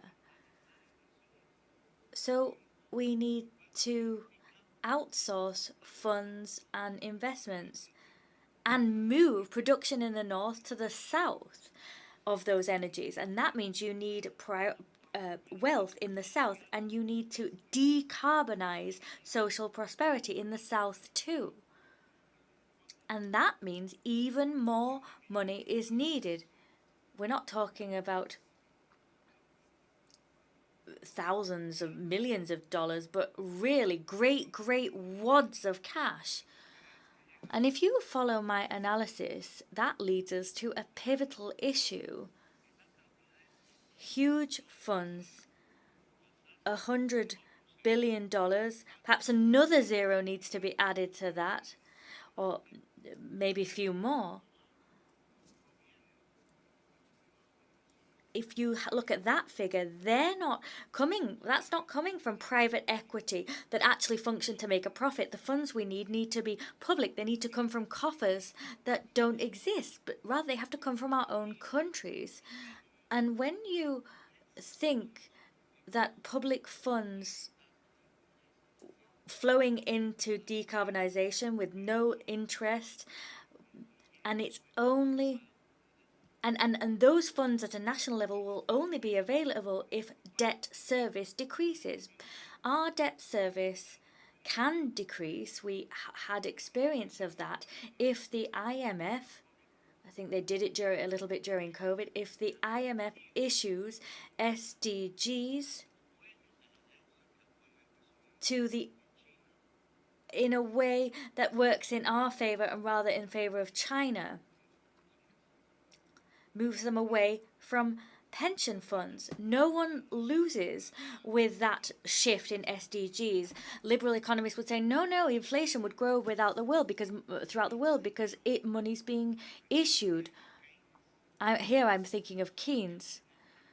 You can issue money, okay, but if you invest that in this race for life that involves adapting and restructuring economies so that you reach zero carbon, who loses then? A few people holding capital. Fossil capital throughout the world loses out. That capital is moving through these very corridors to ensure that measures aren't too drastic. And that capital is moving, ultimately shortening life. Capital needs to be essentially separated from economic interests. where fossil fuels are concerned. So Colombia is the 5th largest global exporter of carbon, and we're an important oil export. But as the president of that country, we have to stop exporting oil and carbon, because if we continue, there'll be no life in our country or beyond its borders. Ask any scientist what will happen if Venezuela stopped selling oil, and what happened if Colombia was to take all of its carbon out of its deposits. Ask a scientist. No one would do that, because that quantity of resources, if they were unleashed from the ground, would kill life on Earth. We can't unleash all of that toxic potential. So these vast exporters of oil, Russia, Saudi Arabia, Venezuela, if it didn't have its embargo, etc., etc., major carbon exporters and gas exporters are today sparking wars, because the war in Ukraine is a gas war, essentially. So are we going to have to have a compensation fund as a line in climate finance? Or will they freely plug deposits of oil because we decide that they should do? You need to compensate oil, gas producing countries for plugging their deposits and no longer plundering them, no longer plumbing them rather. You need to give them money for mitigation and adaptation. That finance won't come from a private capital market. These major financial resources can only be produced if we restructure the global financial system, and if we achieve a situation whereby the IMF can issue its first great emission of quantity of wealth in the world. I propose that they do that for the great life-saving plan, the great plan to save life. That issuance of money on the part of the IMF is the first real step that needs to be taken. After 28 COPs, that's the first step that needs to be taken if we are to win the battle against greenhouse gases that can kill the planet. What I'm saying is rooted in humanity. Fossil capital in the world is the capital that needs to have the sting taken out of its tail. It's not inhabitants that need to do things. That political will needs to be found within the United Nations. Thank you. I thank the President of Colombia for his statement, and may I ask future speakers if we could stick to the time limit, because I believe we're now 1 hour behind, and we'd really like to get to everyone on the speakers list. Thank you, Your Excellency. I'd now like to turn to His Excellency Pedro Sanchez, the President of Spain.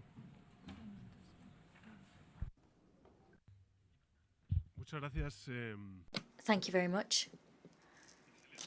Excellencies, friends, one and all, I think it's clear that we have to respond to the climate emergency and do that decisively. And so we need determination, leadership and action.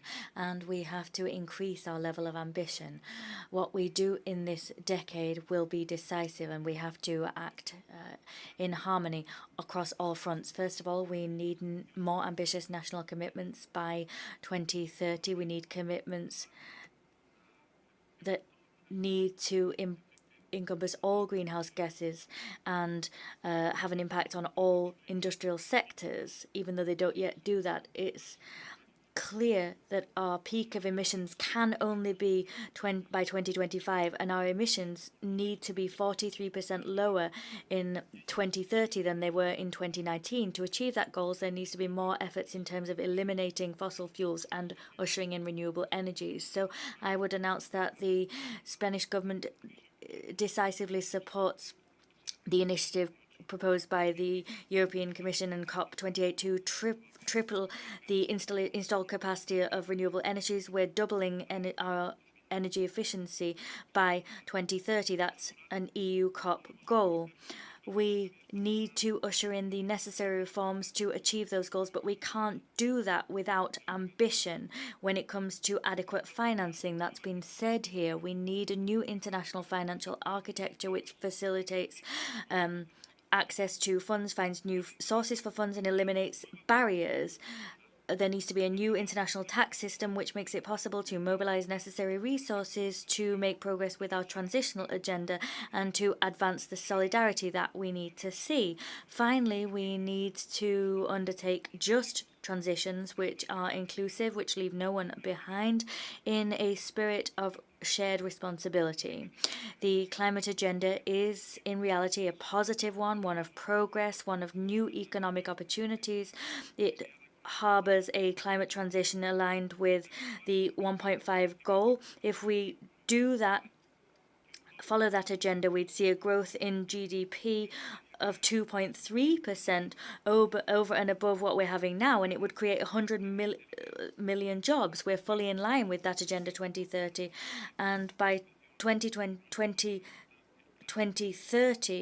we're going to ensure that our national plans are in line with Agenda 2030. So we've increased our commitments to reducing greenhouse gases by a further 56%.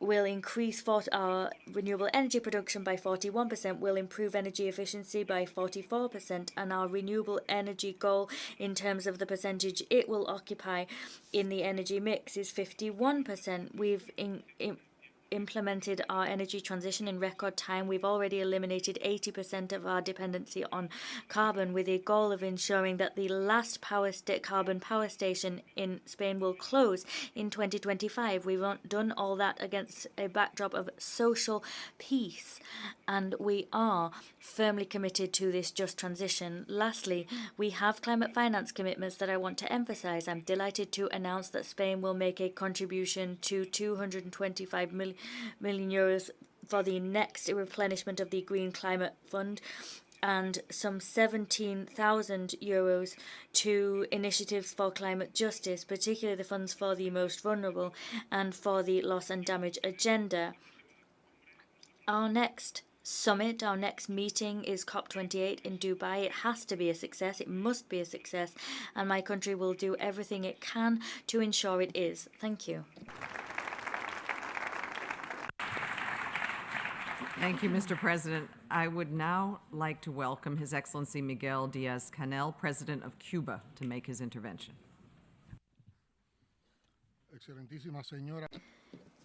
Excellency Amina Mohammed, Deputy Secretary General of the United Nations, Excellencies, we thank the Secretary General of the United Nations Organization for this initiative. We are brought together here today to discuss a matter of survival. Consequently, this must be a space for serious and ambitious commitments and not for mere words. If we do not act urgently, these words will vanish into thin air without any concrete contribution being made to the saving of the planet. The Framework Convention on Climate Change and its Paris Agreement clearly established the standards to follow. On the attendant guidelines, we need to implement all of these strictly. That is an incontrovertible obligation from a legal and moral point of view. It is a commitment that we must uphold to current and future generations. It's a debt to life that we must settle immediately. For developing countries, tackling climate change is a colossal challenge against a backdrop, or in view of everything we still have to do to achieve sustainable development and eradicate poverty. As we've said on more than one occasion, it is imperative that developed nations wholeheartedly embrace the commitment to go into the front lines of our collective battle to resolve a global problem. These developed nations need to increase their contribution to a level commensurate with grave current circumstances and their historic responsibility, but they need to, above all, support climate action in nations of the South in a real spirit of genuine cooperation and trust. Cuba has a state plan in place to tackle climate change. It's called Task Life, Tarea Vida. It is in line with national targets and international commitments, and it contains important adaptation and mitigation initiatives. My country is striving to increase energy efficiency, develop renewable sources, and promote a less intensive economic development as envisaged in our social and economic development plan running till 2030. Against that backdrop, we've established the goal of increasing by up to 24% the amount of electricity produced by renewable sources. It's estimated that the efficiency and energy savings created in that way will avoid the emission of 700,000 tons of CO2 into the atmosphere by 2030. Moreover, further to that, there's a reduction of such emissions caused by a less carbon-intensive transport network. We have set ourselves the task of increasing forest cover by up to 33%. Doing that would avoid the additional emission of some 169 million tons of CO2, and we're also decreasing that tonnage by another 8 million because of the 100% treatment of wastewater from the pork sector. Despite the grave obstacles and limitations placed upon us by the government of the United States through the blockade, which has been ratcheted up in recent years, we are focusing on higher goals, and our higher goals confirm our country's will to contribute to global efforts. In parallel, we're promoting cooperation. Under our chairmanship of G77 plus China, we have shared various projects to tackle climate change in other developing nations which are particularly vulnerable to climate change. These projects include work on evaluation, the mitigation of impact, capacity building for disaster risk reduction and adaptation. They also include technical assistance. Excellencies, in only a few months we'll see the 28th COP take place. That will take place in Dubai, and it is the climate decision-making event par excellence. I urge all to participate constructively to make progress in our common battle against climate change in line with the needs and aspirations of our peoples. As chair of G77 in China, Cuba has convened a Leaders Summit on the margins of COP28 on the 2nd of December. That will be a space in which to discuss and coordinate work on issues which are priorities to the South. Excellencies, the climate emergency alarm bells have been activated for decades. Time is running out at increasing speed, with every day that elapses without effective action being taken to tackle climate change. Let us unite in action to pursue a higher goal, that is to preserve the planet, in other words, to preserve life. If we fail, future generations won't even be able to forgive us. Thank you. Thank you, Your Excellency. I'd now like to welcome His Excellency Anwar ul Haq Kakar, Prime Minister of Pakistan. Excellencies, the adverse impacts of climate change continue to rise in frequency and intensity, disproportionately impacting developing countries who are the least responsible. Pakistan is the prime example. Despite contributing less than 1% of global greenhouse gas emissions, we are among the top 10 most climate vulnerable countries in the world. The catastrophic floods of last year illustrated this vulnerability, but these may be just the tip of the iceberg unless we arrest global warming. Pakistan is profoundly grateful to the UN Secretary General for his active solidarity and mobilization of global support for my country in the wake of the floods last year. Excellencies, due to our well-established climate vulnerability, adaptation is a critical priority for Pakistan. We have recently adopted our first ever National Adaptation Plan to build climate resilience. Our next step is the projections and costing of the interventions identified in the adaptation plan, complemented by a comprehensive resource mobilization strategy. We will also enhance our efforts to integrate adaptation into our planning process. In the second phase of the plan, we would prepare a sector-specific investment framework, which could serve as a blueprint to translate identified adaptation needs and strategies into tangible and bankable projects. Complementing our National Adaptation Plan, we have launched the Living Indus Initiative, a menu of 25 interventions aimed at restoring the ecological health of the Indus River Basin. Excellencies, disaster risk management is a cross-cutting priority in our National Adaptation Plan. Within the last year, we have undertaken significant steps in enhancing Pakistan's early warning capacity, including by updating our National Flood Protection Plan. Excellencies, although Pakistan has not contributed to the problem of global warming, we have chosen to be a part of the solution. Pakistan seeks to produce 60% of its energy from renewable sources by 2030. This energy transition will cost over US $100 billion and will require international support. Excellencies, while economic arguments are constructed around climate change, a cultural nuance deserves attention too, which can contribute towards the solution-based approach on the climate change crisis. The Holy Quran says in Surah Yunus, verses 14, ثُمَّ جَعَلْنَاكُمْ خَلَائِفَ فِي الْأَرْضِ مِنْ بَعْدِهِمْ لِنَنْظُرَ كَيْفَ تَعْمَلُونَ. Thus we have made you trusty on the earth after them to see how you would act. Therefore, Islam promotes a responsibility to protect the environment, utilize and harness natural resources efficiently, and undertake a sustainable and equitable approach towards nature as a public good. Such a mindset must derive climate action today. To achieve the climate goals, all of us, rich and poor, north and south, must therefore raise our ambition. Yet climate justice also entails providing developing countries like Pakistan with the financial and technological means to realize these higher ambitions. This will be the litmus test of solidarity and perhaps for the survival of our species on our injured planet. I thank you. Thank you, Your Excellency. I would now like to invite Mr. Alexander van der Bellen, the President of Austria, to take the floor and tell us about what Austria is doing.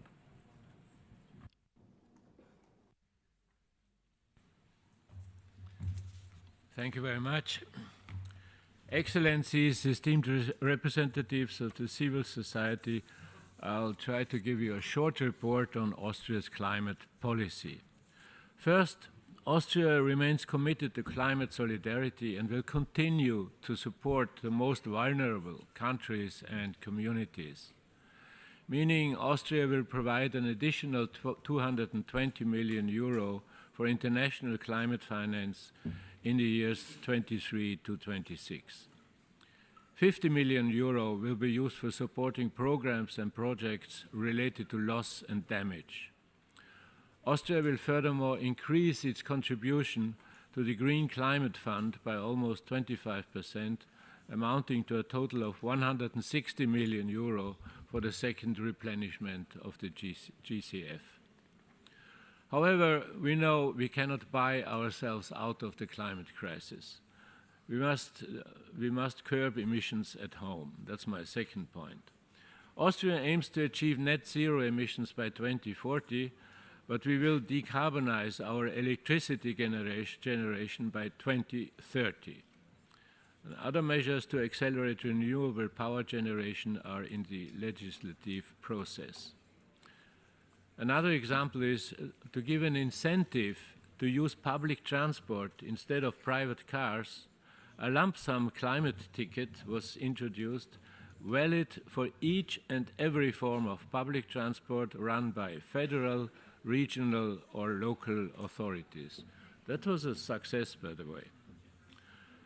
Thirdly, the Austrian government aims to decarbonize industry, transport systems and the housing sector, and therefore last October CO2 pricing for the transport and heating sectors was introduced with increasing prices over time. Fourth point, the government introduced socially balanced climate transition measures. That means considerable money transfers to private households supposedly having difficulties with the transition. Fifth and finally, as a member of the European Union, Austria is fully committed to the European Green Deal. Do the measures I mentioned, and others of course I didn't mention, do they work? Too early to say. But in 2022, the greenhouse gas emissions of Austria went down by 6%, which is remarkable because we had a real growth of GDP in the same year of approximately 4 to 5%. So this gives you room for cautious optimism that the measures actually work. Ladies and gentlemen, when reconvening at COP28, we cannot afford failure. We must act, and we must act now, together and in solidarity. Thank you.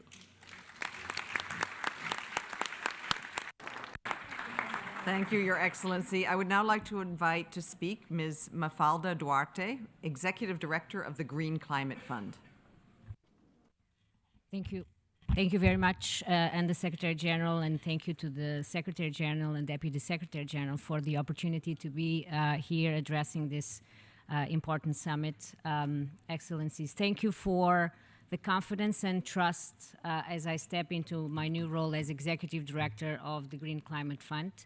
I do not take this responsibility lightly. I know how important the fund is to climate action in developing countries, to the aspirations of so many who actually fought very hard to bring it into existence and that actually continue to champion its vital mission.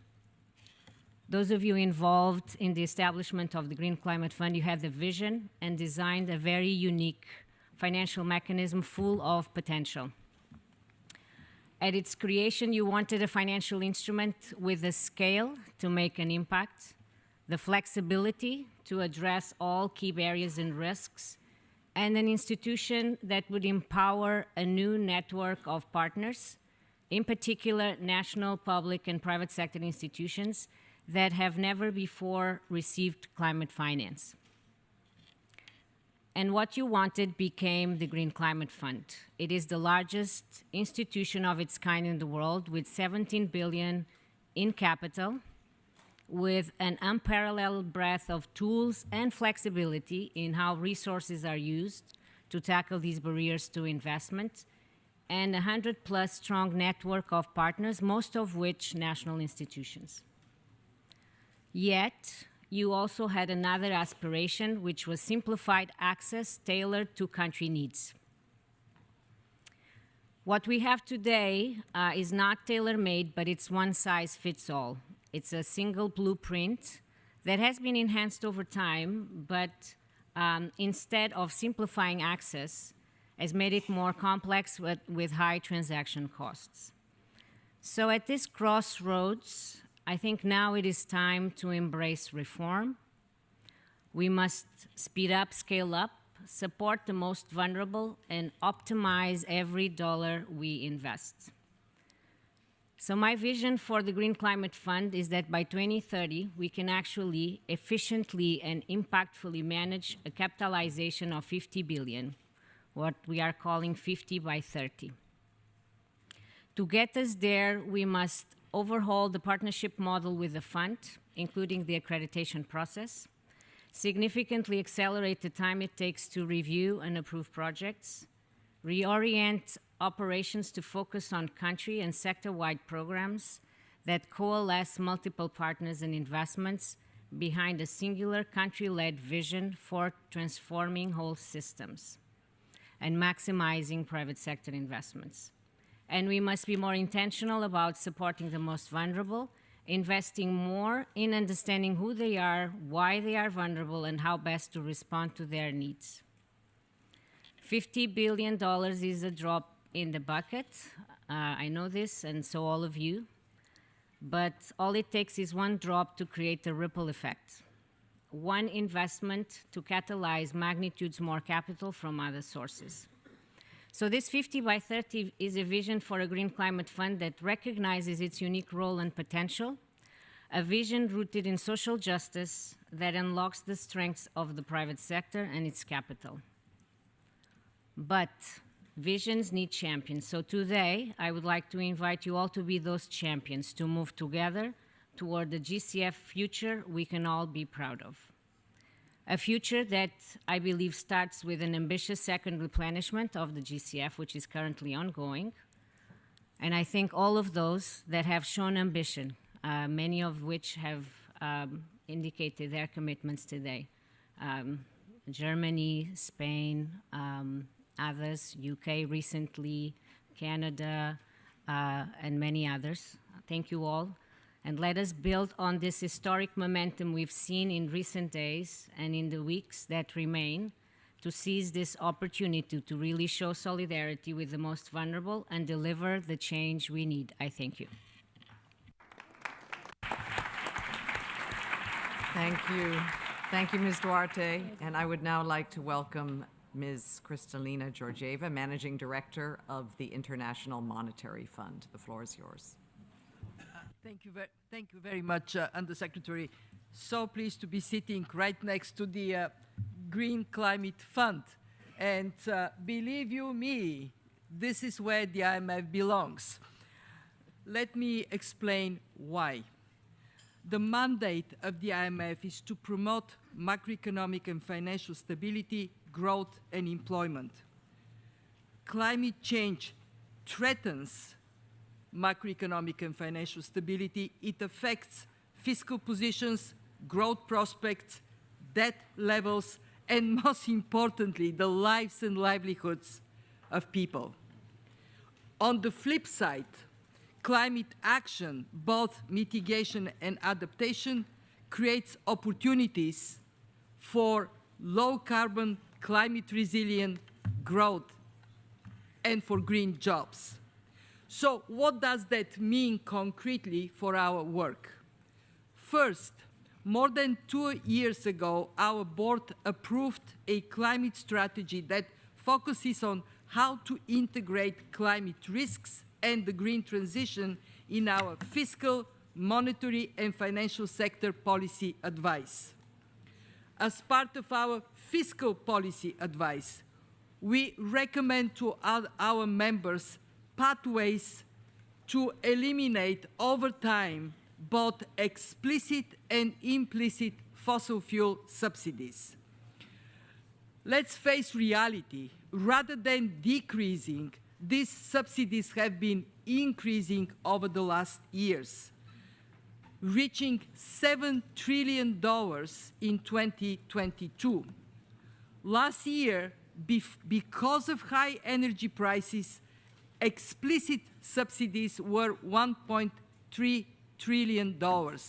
I must say, on average, they are somewhere between 500 and 600 billion, but last year they shot up.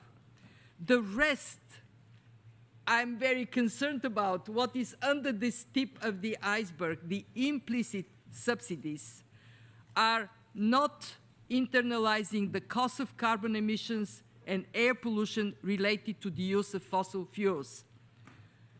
They have also grown over time. What is the benefit of eliminating these subsidies? Well, clearly we would have $7 trillion more to spend on the green transition.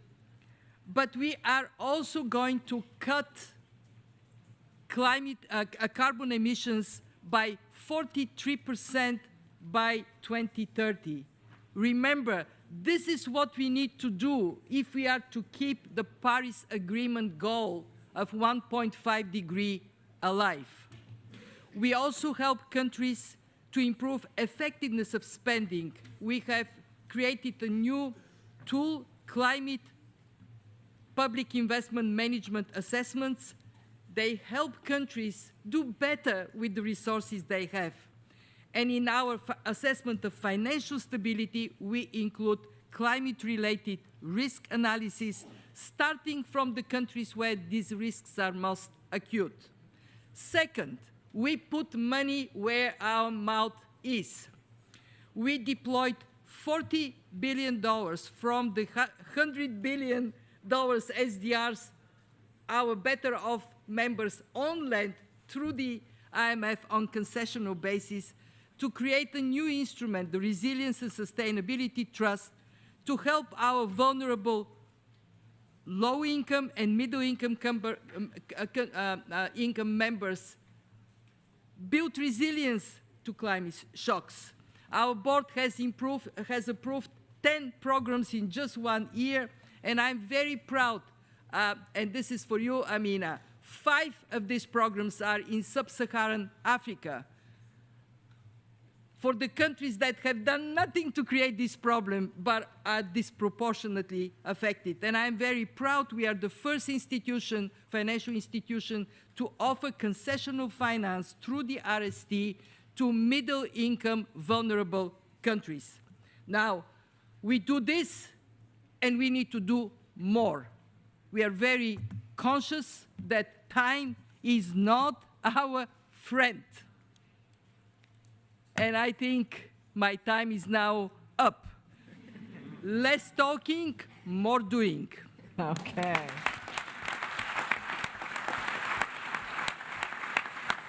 Thank you. Thank you, Ms. Georgieva, and that gives me a great segue to remind everybody that we only have 3-minute interventions possible because, again, we're already so over time, and we'd really like to give everyone a chance to speak. I would now like to welcome Her Excellency Katrin Jakobsdottir, Prime Minister of Iceland, to take the floor. Thank you, Chair. Dear colleagues, I don't think I have to use my 3 minutes to remind us all here in this room that this is truly indeed the year of climate disasters around the world. I live in Iceland, close to the Arctic, and there we see actually the ice cap of the Arctic melting. We see our glaciers receding, so really the effects are everywhere around our globe. Secretary General has said that we are not in an era of global warming, but global boiling. And I think that is very true. And I would like to use this opportunity to applaud the Secretary General and the UN for their tireless efforts to really put this most important and gravest challenge of our times higher on the agenda. Thank you for that. What Iceland is doing, we have many positives. We have 100% renewable energy for heating and electricity because we are a resource-rich country with hydropower and geothermal. We take pride in science-backed projects in carbon capture and other fields. We export our know-how in clean energy and emphasizing a just and inclusive transition. We have put into our legislation that Iceland will become carbon neutral or net zero no later than 2040, but we can and we need to do much more. My government has decided not to issue any licenses for oil exploration in Iceland's exclusive economic zone. We are making the shift to renewables in our transport system. We are subsidizing new technologies to accelerate the green transition. We are heading for a future where non-renewables should not be an option. With the legislation on the circular economy, we are recycling more. We are integrating the principles of the well-being economy into our budget, measuring more than only economic growth, measuring social factors, measuring environmental factors. As Ursula von der Leyen said here earlier, if you want something done, you have to measure it, and I think that is extremely important for what we are talking about here. Business sectors are setting their own emission targets. We have a successful history of land restoration and reforestation and ambitious goals for the future. Internationally, Iceland will double its support to the Green Climate Fund for the second replenishment period, and we will contribute to the financing of early warnings for all. The climate is central to our development policy and will feature even more prominently in our plan for the next 4 years. In recent years, my government has gradually increased total contributions for development cooperation, and we aim for a further increase. And we will continue to emphasize the enormous potential of blue food in providing healthy nutrition while lowering carbon emissions. And just let me remind you that SDG 5 on gender equality is an enabler and a multiplier for all other SDGs, and thus for a meaningful climate action. Empowering women and girls is actually a key factor to resolve many of our challenges, and we all know that women and girls are disproportionately affected by climate change. So we will continue to do our share for gender equality, not only locally, but also globally. Dear friends, we need a frank stocktake and fresh urgency at COP28. We need tangible results from the Summit of the Future next year. We need clear guidelines to phase out fossil fuels, and we need clear guidelines for financial mechanism to finance climate action. Climate inaction is unacceptable. Change is hard, But change we must, and we have time, but not much time, and not either here. But you can say that past alerts are shocking facts of today. So present warnings will be tomorrow's cascading disasters if we do not accelerate climate action and implementing systemic change. And there Iceland is ready to do our part. So thank you.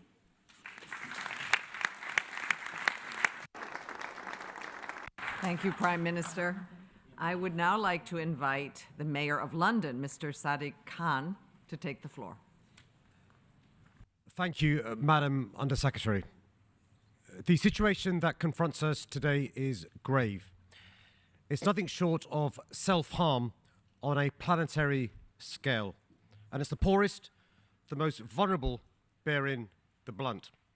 It's easy to get angry at the delay and dither from some quarters. And I know businesses and millions of people feel let down by news from my own country that our Prime Minister is now backtracking on the UK's climate commitments.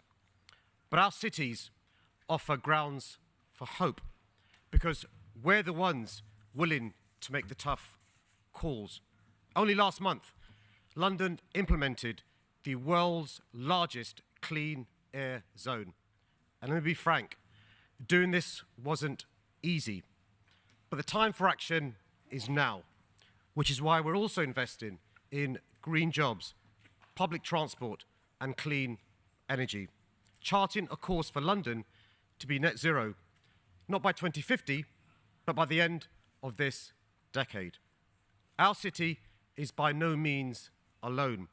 The same stories are replicated across the globe, from Rio to Seoul, from Paris to Milan, from Dhaka to Freetown. It's cities leading the charge. You know, today, urban areas consume 75% of global primary energy, meaning we possess enormous power to accelerate the shift to net zero.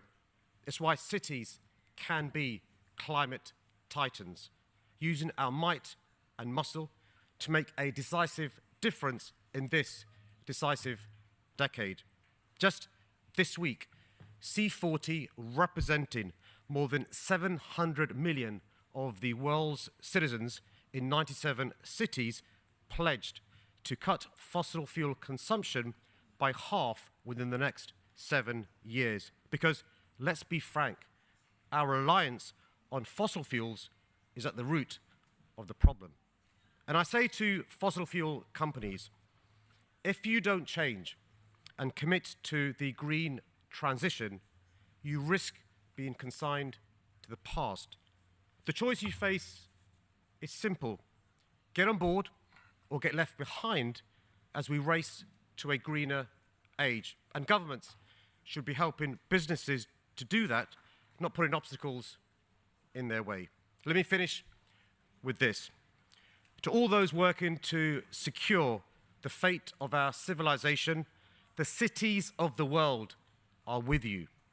We will do everything we can to keep the promise of 1.5 alive, and we'll continue to call on nations to give us more power and resources to win the fight, so we can continue to be the climate doers, not delayers of our time, and continue to champion the cause of climate justice from the global north to the global south, so we can deliver a safer, fairer, and brighter future for all humankind. And can I thank the Secretary-General for allowing cities to be in the room where it happens.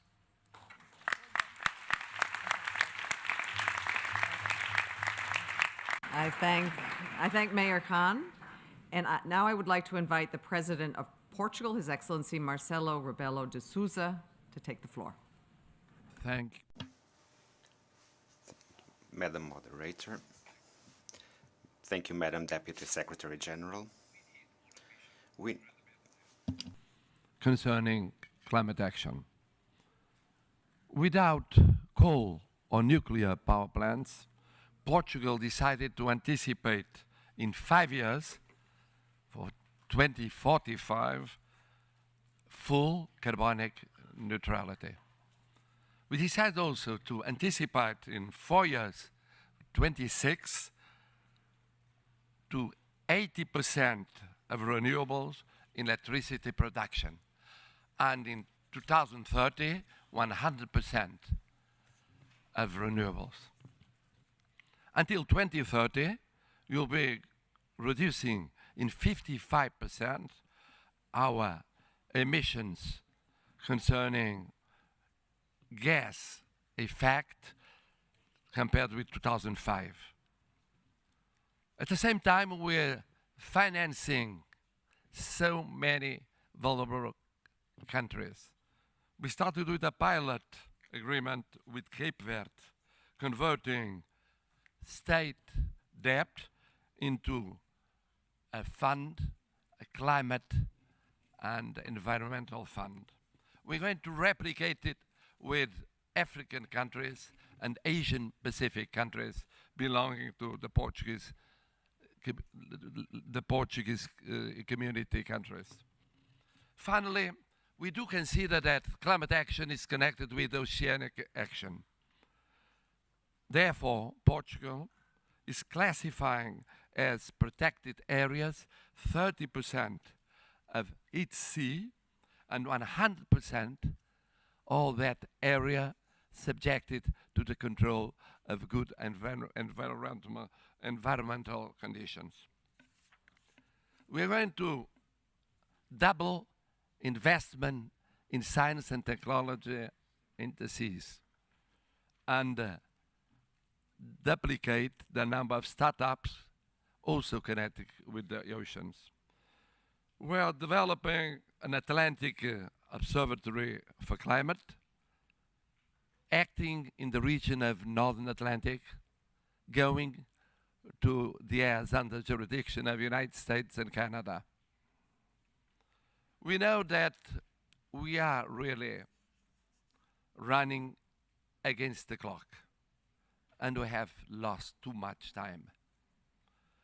But we're sure that before 2030 and before 2050,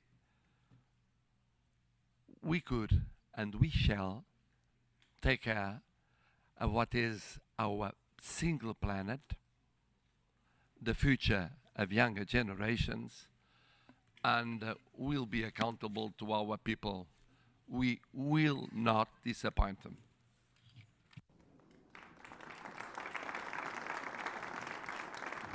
Thank you, Mr. President. I would now like to welcome the President of Sri Lanka, Mr. Ranil Wickremesinghe, to take the floor.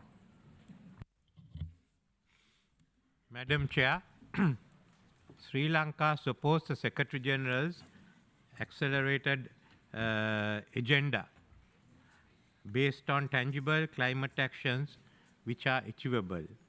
Many of the delegates here have put forward very fruitful suggestions which we must take into account. Let me talk of Sri Lanka itself. Experts have predicted that by 2050, Sri Lanka will lose 1.5% of our GDP due to climate-related issues. Therefore, Sri Lanka's climate ambition plan has adopted a dual approach.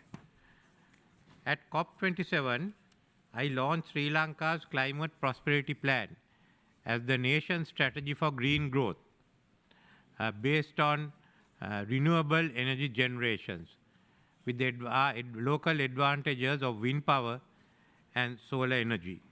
It's also a part of our economic restructuring, which is consequent to the 2022 financial crisis, because our long-term economic revival is based on Sri Lanka becoming a green economy.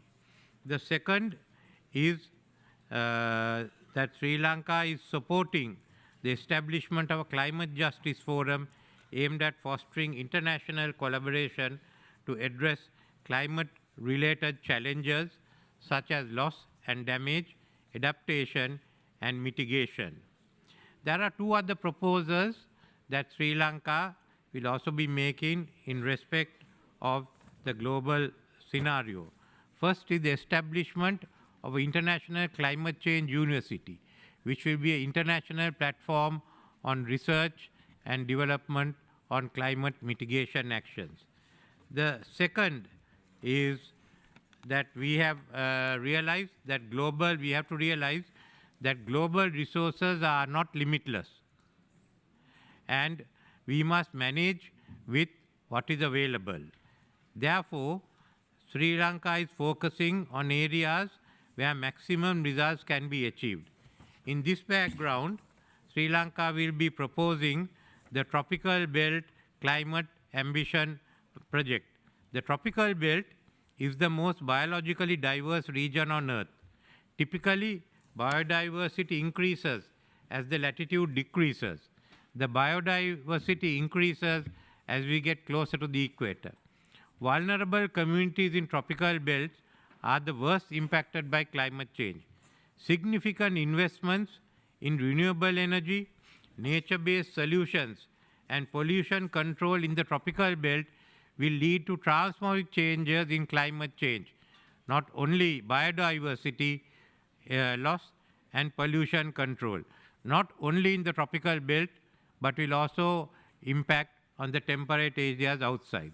The nature-based solutions could contribute substantially to climate change mitigation and adaptation. There are also a number of low-income countries within the belt who will be able to benefit from the debt relief that is being proposed. Therefore, the Tropical Belt Climate Ambition Plan and the debt relief for the low-income economies within the belt will have a substantial impact on advancing the Secretary General's accelerated agenda. I don't want to take any more of the time, and we'll be discussing this at COP28, but thank you for giving me this opportunity. Thank you, Mr. President. I would now like to welcome Her Excellency Zuzana Kaputova, the President of Slovakia. Excellencies, ladies and gentlemen, I would like to present a short report from Slovakia. In Slovakia, we are doing our share. 85% of our electricity is already produced with zero emissions. We commit to increase this to 90% by 2027. In 2030, our emissions will be 55% lower than in 1990. In the next 7 years, we will use 5% of our GDP to decarbonize our economy and increase the use of renewables. We are fast-tracking permits for clean energy projects and are exploring the option of moving our 2050 climate goals to an early date. Already this year, we are stopping use coal as a source for electricity. In 3 years, we will also stop using coal for heat generation. Our coal mining regions will host a cluster of next-generation fossil-free jobs. This will offer a viable alternative to the dirty and unhealthy status quo. We will continue supporting the weakest and the most vulnerable to the climate crisis. Since the adoption of the Paris Climate Agreement, Slovakia's contribution to green finance has grown almost 5 times. We will provide another 2.2 million euro for the Green Climate Fund between 2024 and 2027. And we will continue mainstreaming climate measures in our development assistance. Ladies and gentlemen, we are all in this together, not just governments, but also private sector and other stakeholders. In climate crisis, we are not battling an external threat. It is not a meteor heading for Earth. This is an existential crisis that we created, and we alone must solve. Thank you. Thank you, Your Excellency. I would now like to invite His Excellency David Kabua, President of the Republic of Marshall Islands, to intervene. You have the floor, sir. Thank you, Madam Moderator. Fellow leaders, in the Marshall Islands, we say, Rijo im Uguch, our native language, for strength is unity. Everyone here says they're committed to 1.5, but the actions we take will speak louder. Yesterday, 19 fellow High Ambition Coalition leaders and I came together to demand faster, stronger action to respond to the climate crisis. We call for a fossil fuel phase out and demand that abatement technology not be used to greenlight continued expansion. We call for systematic change so that finance for climate reaches the vulnerable and reaches the trillions. I ask you all to join. We need less talking and more action. The acceleration agenda offers us those actions, and we are doing our part to deliver. Fossil fuels are the root of this crisis. Today, we join the Beyond Oil and Gas Alliance, lending our strength to those who are taking the courageous decision to leave fossil fuels in the ground. We are pushing as one of the world's largest flag registries, alongside Pacific Island allies, for a rapid decarbonization of shippings. The IMO's new targets are better but not enough. We propose a universal greenhouse gas levy to drive and support the sector's transition and provide billions for the most vulnerable. Fellow leaders, the boldest actions by my country alone are not enough. Major emitters have failed to take these tough decisions, and so we must prepare for relentless disaster. In my country, we are having difficult conversation with our communities. What do we do when our islands become unlivable? How can we, as a nation, protect our rights, our culture? In December, we will aim to answer these questions in our National Adaptation Plan. We need help.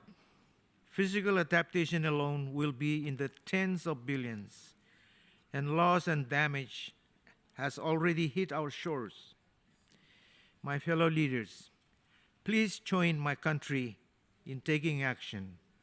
Join us in the High Ambition Coalition. Stand with us in solidarity, and let us be bold and face this crisis with unity. Kumol Dada. Thank you very much. Thank you, Your Excellency. And I would now like to ask Her Excellency Marina Silva, Minister of Environment and Climate Change of Brazil.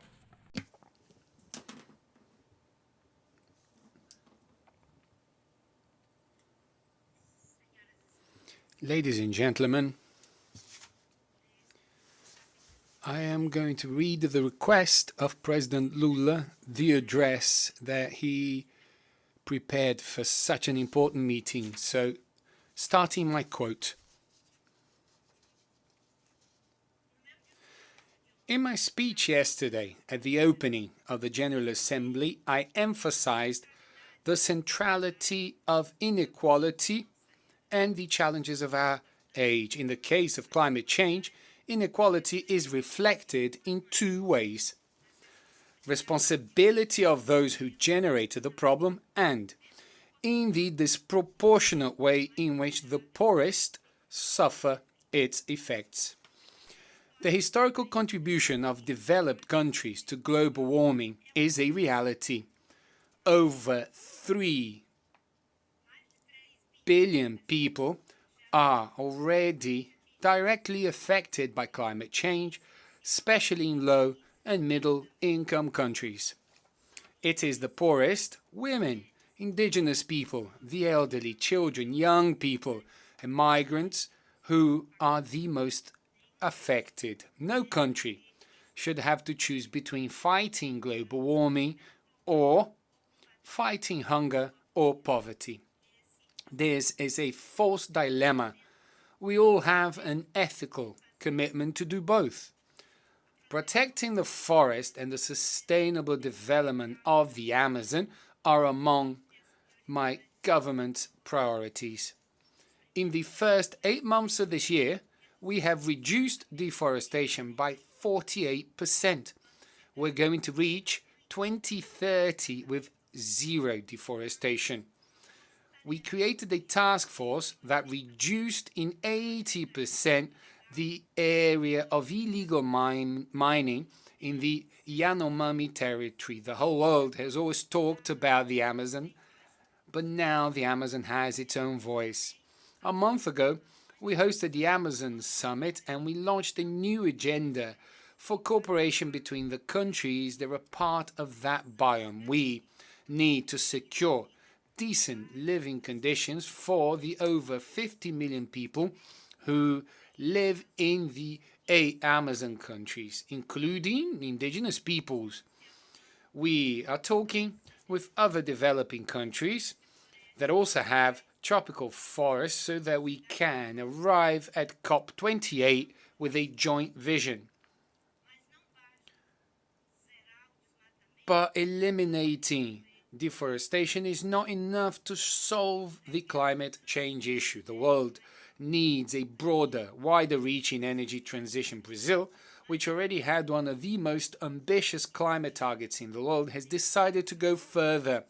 I am pleased to announce today that we are going to update our nationally determined contribution under the Paris Agreement, the NDC. We will return to the level of ambition that we originally presented at COP21 and which had been changed under the previous government. We will enhance Brazil's emission reduction commitments from 37 to 48% by 2025 and from 50 to 53% by 2030. This despite the fact that our historical responsibilities being incomparably smaller than those of the rich countries. We are already taking action to make our ambition a reality. With the potential that we have in solar, wind, biomass, ethanol, biodiesel, and green hydrogen, we are also going to produce green hydrogen, and Brazil wants to be a big exporter of sustainability. We launched the Bolsa Verde, the Green Stipend, to help families living in extreme poverty, encouraging these families to engage in practices that protect nature. The Live Forest program will allow for degraded areas to be restored and the strengthening of productive chain. We have once more started to recognize the central role played by indigenous communities in their very ancient knowledge in the conservation of the environment and biodiversity. The ecological transformation plan consolidated based on a future view and inclusive growth is already in its final stages. We are going to launch sovereign sustainable bonds and we're going to regulate the carbon market in Brazil with an emissions cap and will do so in such a way that local communities benefit from this. Environmental education will be essential and a permanent element within the national education and will be present in all education levels for our children and adolescents. Young people are going to help in educating their parents so that their parents have a view, a posture that is much more compatible with the protection of nature, so that we may continue to move forward on a consensus on these topics. And this is what led us to propose to host COP30 in 2025 in Belém. this will be the most important COP since the Paris Agreement. In COP30, all countries are going to present their second round of commitments. This will be our last chance. Before that, we are going to host the G20 summit in Rio de Janeiro and in 2024. During our G20 presidency, we are going to launch a task force for the global mobilization against climate change. All of these priorities, they are part of Brazil's presidency plan. We are going to build a just world and a sustainable planet. This is the ambition that humanity and the world need. Thank you very much. Thank you, Madam Minister. I would now like to ask His Excellency Sir Angel Whips Jr., President of Palau, to intervene. Madam Undersecretary General, Excellencies, distinguished delegates, ladies and gentlemen, I am honored to be delivering this statement and deeply appreciative of the critical importance of this summit in addressing the urgent global challenge of climate change. We live it every day. As we reach the midpoint of the 2030 agenda, it is undeniable that global greenhouse emissions are not decreasing. We recognize that transitioning to renewable energy is paramount in our fight against climate change. Palau remains steadfast in our commitment to this transition. Through partnership with Australia and Japan, we have reached 20+% renewable energy this year, and our aim is to reach 45% by 2025. We recognize that we cannot achieve these targets alone, and we continue to seek international support to help us with our transition to renewable energy. Ultimately, we have set an ambitious goal of achieving 100% renewable energy by 2032. Although our contribution may be small in the global context, we are committed to playing our part in the global transition. Palau takes this opportunity to call upon international development partners, bilateral allies, and all supporters of sustainable development to collaborate in this endeavor. Excellencies, we need action. We urge all countries, especially major emitters, to present their updated and more ambitious nationally determined contributions, as well as updated net zero targets and energy transition plans with commitments to no new coal, oil, and gas. We urge all major emitters, and notably all G20 governments, to commit by 2025 more ambitious NDCs featuring absolute emission cuts covering all gases. In addition, we urge all emitters to develop fossil fuel phase-out plans and commit to more ambitious renewable energy targets, and we call for countries to increase their Green Climate Fund pledges and to fulfill those commitments. The phasing out of fossil fuels and investing in renewable energy is absolutely necessary if we are to keep below 1.5. Climate action must be credible and implemented with ambition, transparency, and accountability. The UN-backed credibility standard presented in the Integrity Matters report provides a clear framework for credible climate action. We challenge all businesses, cities, regions, and financial institutions to align their transition plans with this standard, which calls for transition towards 2025 and 2030 targets to stop and phase out fossil fuels, making actual emission cuts without using offsets, and publicly advocating for science-based climate action. Climate action is not just about setting ambitious goals, but is also about implementing them effectively. Palau calls on all governments, international organizations, financial institutions, and businesses to work together to implement partnerships that accelerate the decarbonization of high-emitting sectors and deliver climate justice through reforming the international financial system and investing in community adaptation efforts and addressing losses and damages as a result of climate change. The transition to clean energy future is essential to our survival. We must act now to raise our ambition, make credible commitments to climate action, and work together to implement them. Thank you. Thank you, Excellency. I would now like to invite His Excellency Mark Brown, Prime Minister of Cook Islands, to take the floor. Colleagues, thank you for the opportunity to hear the voice of the Cook Islands, a country that is 99.99% ocean. We are a people in the midst of a climate emergency, an existential threat that is not of our making, but it is our reality every day. We have embraced our climate reality and we are taking steps to address it at all levels of community and society.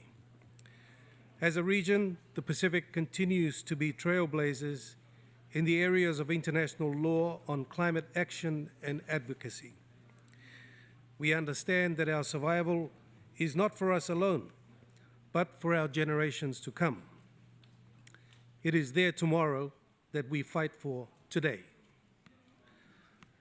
As a country, we were instrumental in the design and establishment of the Pacific Resilience Facility, our localized answer to a complex and bureaucratic multilateral financing architecture, targeted at ensuring simplified access to support strengthened community resilience. It is not a sole solution, but it is an innovative step in the right direction. At the forefront of the devastating impacts of climate change, we now know that our resilience is dependent on how prepared we can be in the face of climatic disasters. Nationally, we are focused on establishing early warning systems across all of our islands, and we further call on partners to support the regional, our weather-ready Pacific decadal program for investments throughout the Pacific Island countries. Recognizing the ocean is our lifeblood, the Cook Islands is committed to the establishment of a Pacific Center of Excellence on deep ocean science, highlighting our commitment to research, exploration, and teaching. We have consistently advocated for the need to keep temperature increases below 1.5 degrees. Hence, the Cook Islands has set ourselves a net zero target by 2040, committed to pursuing 100% renewable energy generation systems by 2030, and developing a land transport policy that is inclusive of electric vehicle technology and infrastructure. On climate finance, we strive for a robust outcome at COP28, including loss and damage and the new collective quantified goals. Next month, I will attend the GCF Pledging Conference, where we will again ask countries to meet their commitments to the Paris Agreement.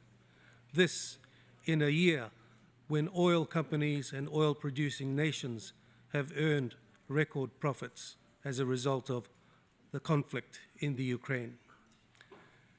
Excellencies, this November, we will host the Pacific Leaders meeting in my home island of Rarotonga. We, Pacific leaders, will again reaffirm our commitment to adaptation and resilience building measures that respond to our unique circumstances. We are doing what we can with what we have. We call on the world to join us, partner with us, and ensure our prosperity and that of our future generations. Thank you. Thank you, Your Excellency. I would now like to invite His Excellency Alar Karas, the President of the Republic of Estonia.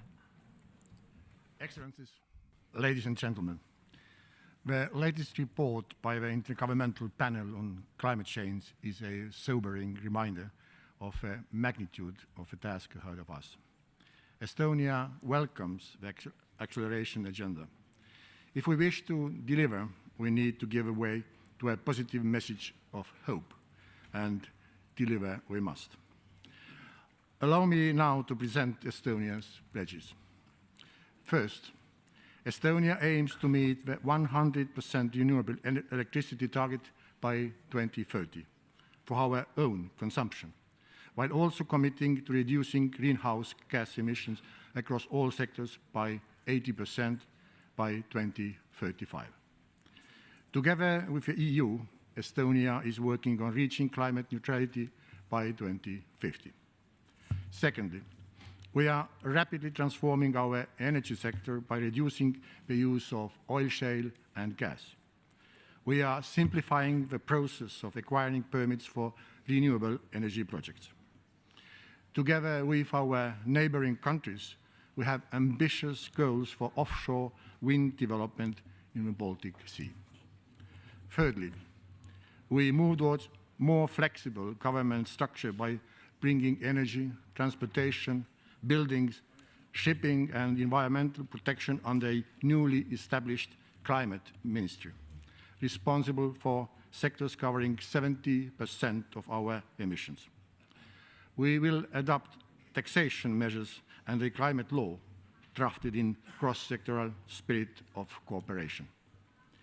We will establish a timeline of emission reduction targets to reach the United Nations Framework Convention on Climate Change and Paris Agreement objectives. Dear colleagues, ambition must also take us forward globally. Estonia is actively cooperating with small islands and least developed countries for green technology solutions and know-how transfer. For example, we have supported the adaptation and emergency communication systems in the Pacific region, drinking water monitoring system in the Grenada Island River Basin, and development of solar energy in Myanmar. We also need joint actions on global level. COP summits have become an expo for climate action solutions and tools such as green technologies. Estonia will go a step further this year with our national pavilion at COP28 and present our private and public sector solutions in the green transition.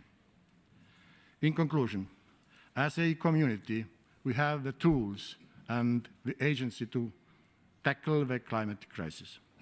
Raising ambition also means bringing everyone along. Thank you very much. Thank you, Mr. President. I would now like to invite His Excellency Lazarus Chakwera, President of Malawi, to take the floor. Deputy Secretary General, Excellencies, distinguished delegates, I speak to you as a steward of a nation that treasures its pristine natural wonders, a nation whose people have lived in harmony with their environment for generations. From the serene shores of Lake Malawi to the majestic peak of Mount Mulanje, our national character and identity as a people is shaped by and tied to our land.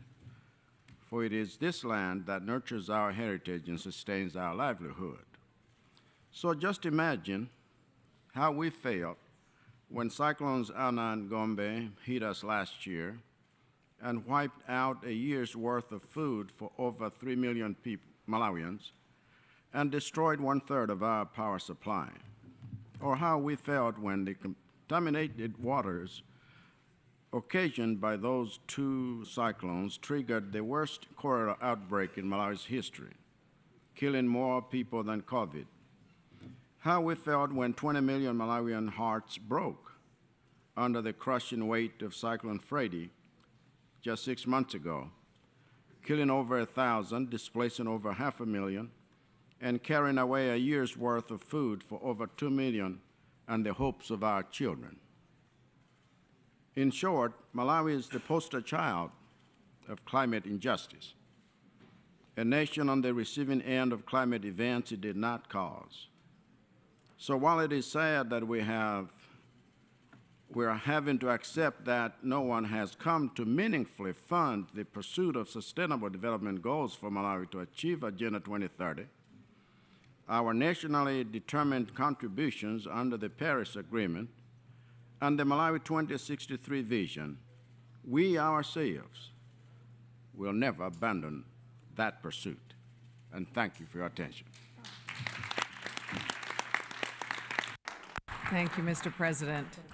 I would now like to turn to His Excellency Philip Pierre, Prime Minister of St. Lucia, who is also speaking on behalf or as chair of CARICOM. Thank you. Thank you. Excellencies, distinguished delegates, what does it mean to hold the pessimism of climate disaster and the optimism of climate action together? For too many decades, the member states of CARICOM have had to endure the task of pushing the climate disaster boulder up the mountain of climate ambition. We raised the alarm in the 90s. In the decades that followed, we put a human face on what was an esoteric scientific debate. We have been attempting to push multilateral negotiations towards conclusions that would save lives and livelihoods and safeguard the very existence of our member states. We have grown weary of telling the world and the major emitters that climate change is an urgent problem.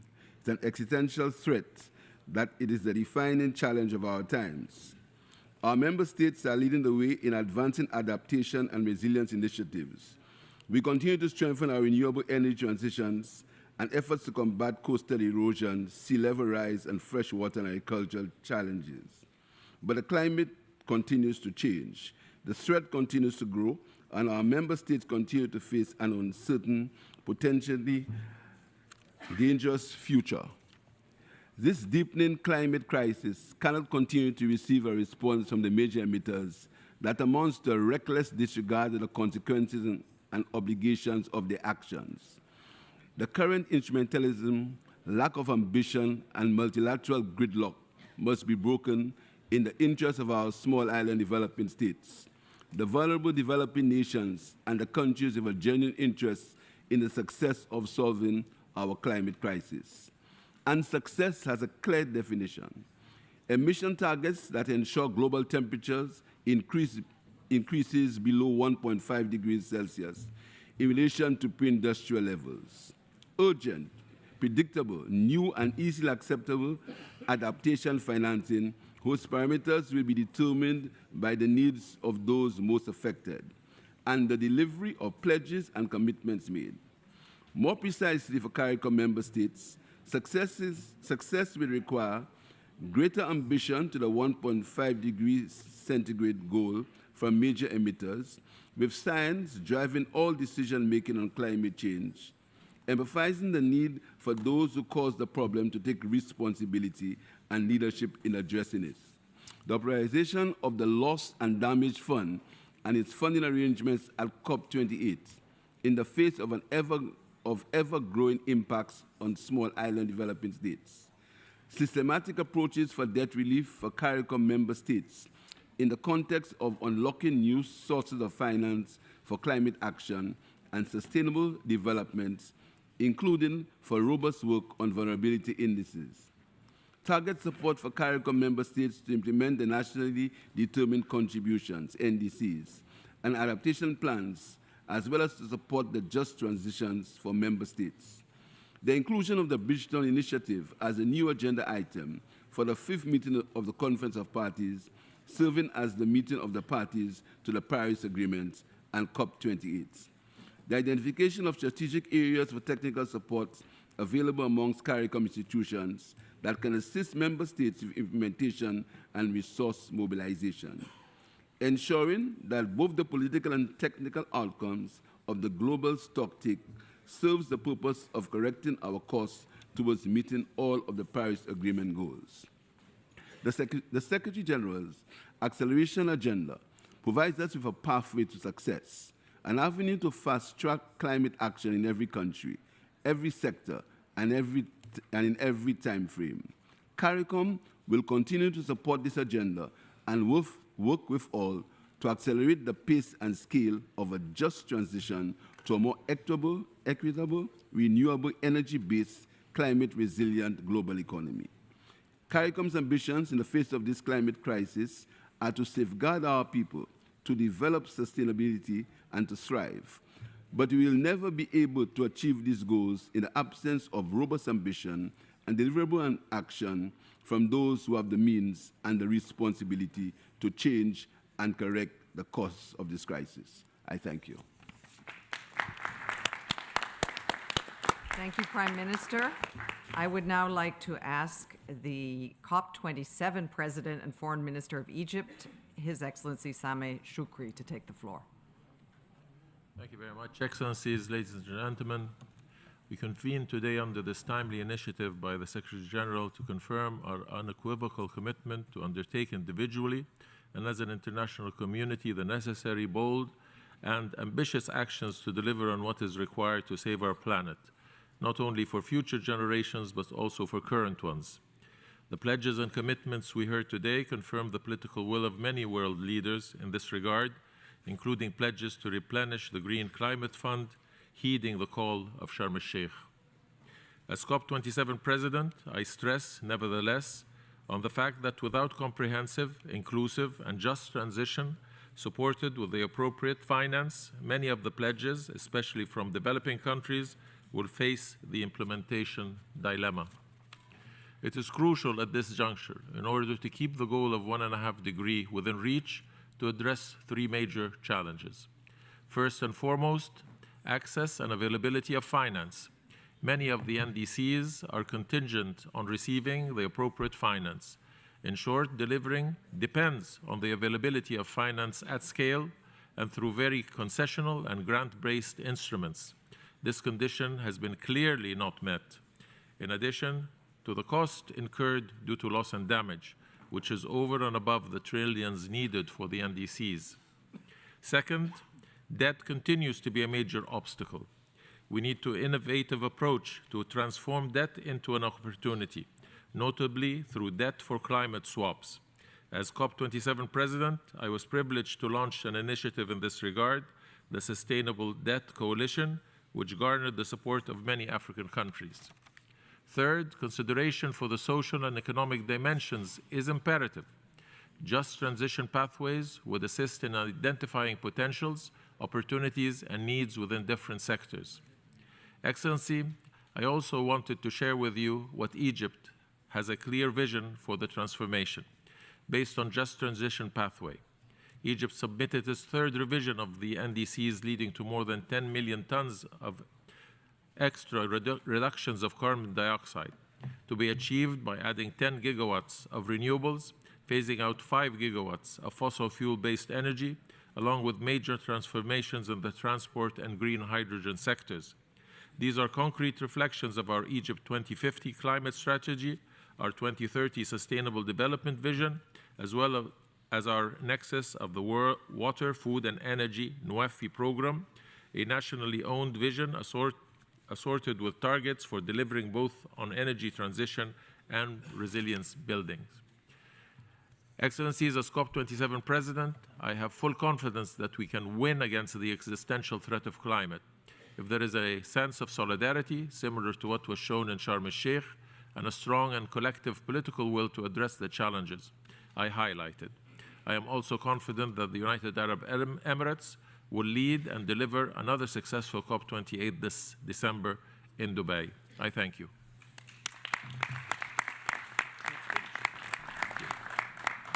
Thank His Excellency. And I would now like to invite Mr. Nikolai Halby-Wammen, Minister for Finance of Denmark.